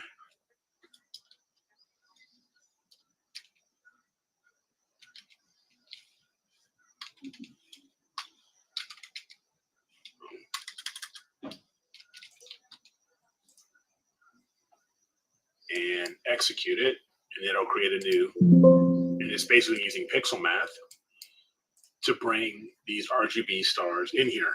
Now, what I think I did not do was go through and do any saturation on here. So I'm actually going to undo that, get rid of that, because I forgot to do any work on the actual stars. So everything's been stretched, but now it's just a matter of maybe some curves on the stars. And these are your RGB stars. Yeah, and these are your RGB stars. So we have that, and maybe a little bit of prominence. Put a bit up that way. That's a bit much. It's a bit too much. Now saturation.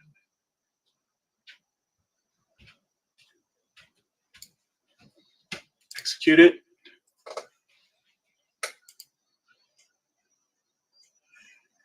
Put some green in the stars, so I will go ahead and run SCNR on this guy.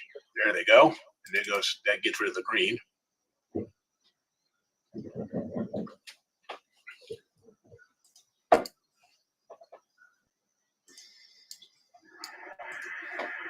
Now I can go ahead and then any magenta stars. Now I can go ahead and now I can merge them. Utilizing that script.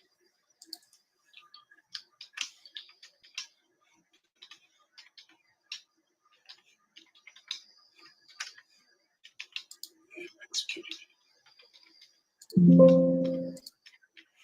Okay, now I have my Hubble palette with the RGB stars. So the main point is that I'm trying to make is that having these types of scripts out here, and this whole thing took me what, 20 minutes to do overall. So everything is going to be according to taste on and artist prerogative and stuff like that. But just having those scripts out here and available, it takes a little bit of guesswork on doing certain tasks within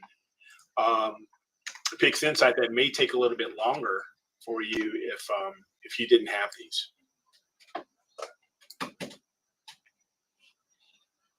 Cool. But yeah, and so here's the one that I actually figured I'd keep a bit more. I'm not too crazy about the yellow, Yeah. So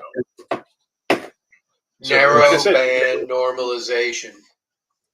You don't like the yellow. I could turn on your green screen again. We could turn everything red. So like that. So what is it? Is it narrow band normalization? You said It's a process. Narrow band normalization, and you do it once you've put your narrow band channels together. You can then go into that and dial back the green, dial in the reds and the blues to where you want. Mm-hmm. And you don't have to do SCNR or any of that stuff after. It takes care of all that when you do it. It takes care of all that. Okay. Yeah. So it's like it's once a process. I don't see it. One of those things you probably downloaded again. Let me go into my thing here and see where. Yeah, narrow band normalization. It's right after multi-scale median transform. So I'll tell you what I'll give you the manage repositories. It's under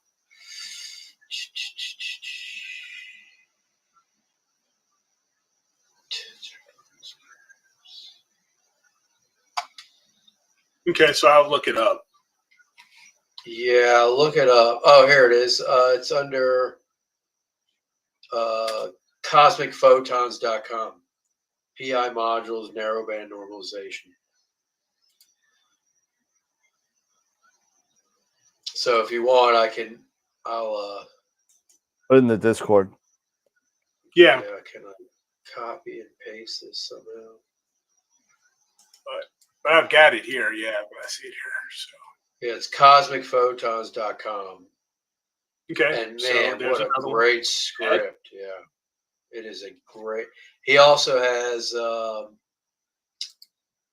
the script for narrowband color mapper is also a script from him as well that you can actually. These are things that he does stuff with Adam Block. Sure. And the two of them work. Yeah, they put these together. The two of them work together on these, and the narrowband. The script narrowband color mapper. Oh my god, it's so cool. You can actually put each individual channel in, designate the color that you want that channel to represent, and then puts it together and it puts out an image. Nice. There's a narrowband color mapper. Yeah. This is another one that I'm actually going to have to play around with. If I go and play around with. Fun script. It's fun. Yeah, you'll like it. You'll like it. So And I recommend you go into and watch Adam Block's video on it because it's really good. He does a video on YouTube over it, kind of just a brief kind of description of how it works and everything. It's really, really gotcha. Good. All right. Let me go ahead. Screen sharing. There we go. Hey, there's my background. And now I put back. That's why. There you go. And we're all back. We're all back. Nice. Whew. It's a nice job, man. There's some really cool processes, really cool thing kind of going through with a bunch of stuff, really. Yeah, it's a lot of different. It's a bunch of different scripts. You just need to, as just like Dave said, you with the narrowband color mapper, with the narrowband color normalization. It's just certain things you just need to learn and get a better understanding on. But you got to play with them, and once you play with them a little bit, you'll be like, "Oh my god, this is so much easier." This and that, and the other. Yeah, and that's the whole point. You just took the words out of my mouth. It's, oh my god, this is so much easier to do these types of things, and that's the whole point when it comes to doing these scripts. Utilizing these scripts is to make your life easier. When it comes to this stuff, because PixInsight, we all know it's a monster in its own right. It's like the 100-headed Hydra. Because you got so many different processes that you have to do that you can go through and choose. You don't know which one is going to be the right one and which one you need to cut the head off of which process or what have you, because you just can't keep up with everything. So, but if you can find certain scripts that can handle what you're looking for or address, your needs of what you're looking for, like the background, like find my background. Find my background on these huge starfield objects and stuff like that. That's exactly. Great. Yep. Cool. Simon said it nice. He's like, Adam Block and brief description don't go in the same sentence. So that's true, but that's true. Kind of true. Yeah, Adam has been on the show twice. Haven't had him on in a while. He's so smart, man. That guy, he really is. Yeah, I love watching his videos because it's just he goes deep into not just how it works, but why it works. Why it You're works. Like, wow. Yeah. I call him basically I really just call him the Yoda of astrophotography. Yeah, he is. He really is. Yeah. He just between him and Bill Blanchett and some other guy.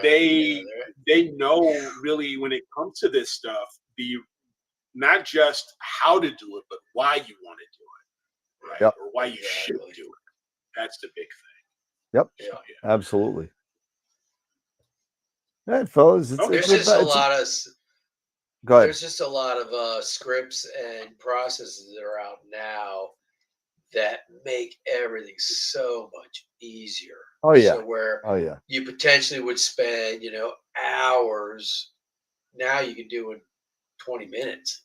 And it's like, because they have scripts and processes now that typically you would take, a lot of time doing curves adjustment, masking this, doing that, blah, blah, blah, blah, blah, blah, blah, blah. Now you just open up a process or a script and it's just a tweak here, a tweak there, and it's done. Tweak there, and you're like, done. oh my God. You know like, what the wow. sad thing is that, if anyone's seen that music video I made a couple years ago about humidity, and it's Sounds of Silence, but it's made for astrophotography. Please tell me that's on YouTube. Oh no, it's on Patreon. But if Mike Wise started the whole thing, and he wrote a first verse of the lyrics, and I took it like the next verse, and I did the background music of the Sounds of Silence done by Disturbed in the background. And Okay. and if you don't know that version of the song, I mean, you should really see it, because it sends chills up my spine. It's like, that guy's a great singer, great tone, great range for a really, really angry person. And it's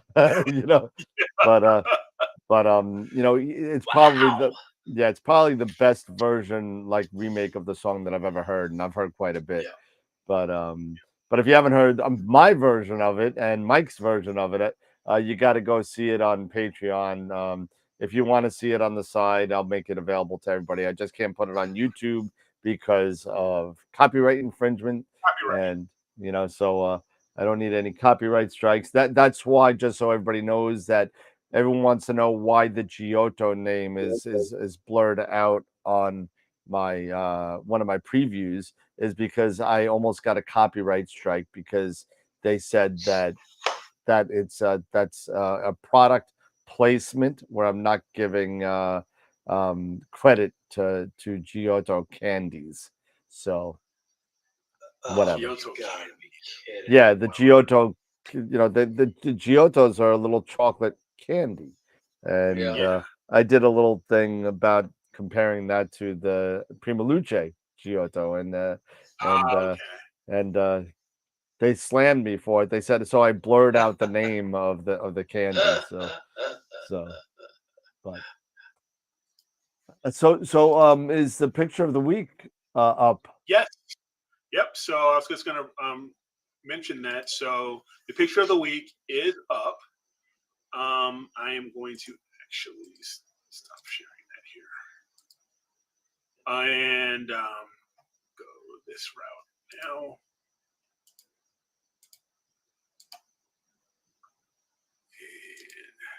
And here it is. Pepper's whining.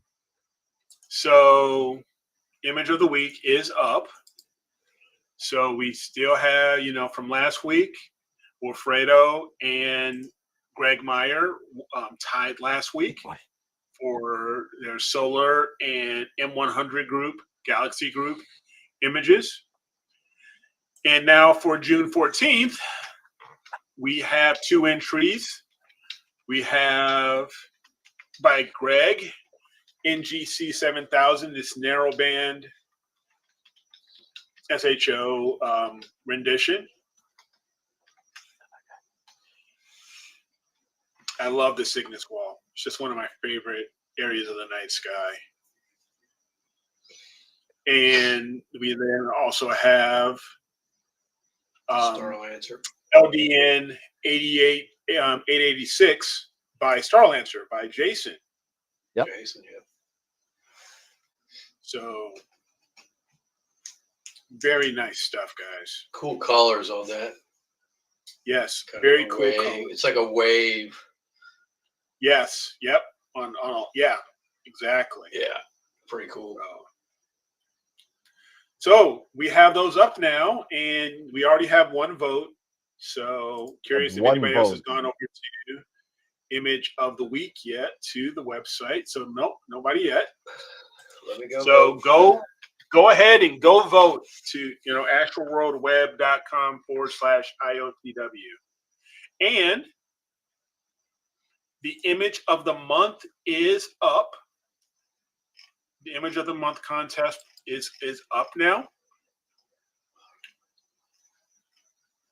We have the April image of the month, and now May, it is up. So we have by Greg, the Spaghetti Nebula,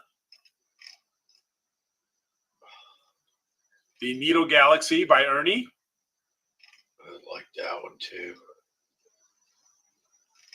Ro Fucus by Center32.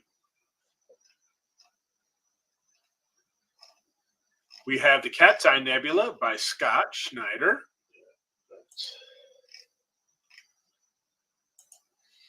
And by Jim, we have M101, the Pinwheel Galaxy. So far, we have 17 votes. This will be going in this. The poll will be open until next Friday. I just voted for both. There you go. Image of the week, image of the month. Go vote for them both. Get them both done. Get them done. So, all right. Polls are open. Exercise your right to vote. Such an American thing to do. Not a fight for your right. All right. Here we go. Cool. Yeah, I just voted too. So there you go. Yeah. Vote, vote, vote. Vote, vote, vote. Let's see. All right. So long show, good show, very good. Very good information on all the scripts. I mean, I hope that Eric, definitely shed some light on some of the possible new and old scripts that you could use to help your workflow. So definitely take a look at what you could use and what you can't, and move from there. So I guess final thoughts from everybody would be it's about that time. So yeah, none from me. I mean, I hope everybody got a little bit of information out of this, for these scripts and what you can use. And hopefully you can find, some scripts that, or you maybe already have some scripts that work well in your workflow, and share some information, drop some information in the comments about maybe some of your favorite scripts that you use in your workflow, and, we can share them amongst others. Oh, sorry. Excuse me, Dave. Pretty well done there, Eric, tonight. Like I said, check out those other ones I told you about. They really make a difference, especially with narrowband. And that's a lot of what I like to do is the narrowband and how you integrate it all. And one of the other scripts is, I don't know if anybody's looked at those, is the image blend script is also a great script as well. Even with broadband targets that you want to add HA to, it works great for adding HA, where you're not trying to, do the whole, Bill Blanchard with the subtract and add HA and the pixel math, where you're constantly kind of tweaking the numbers just to get it right.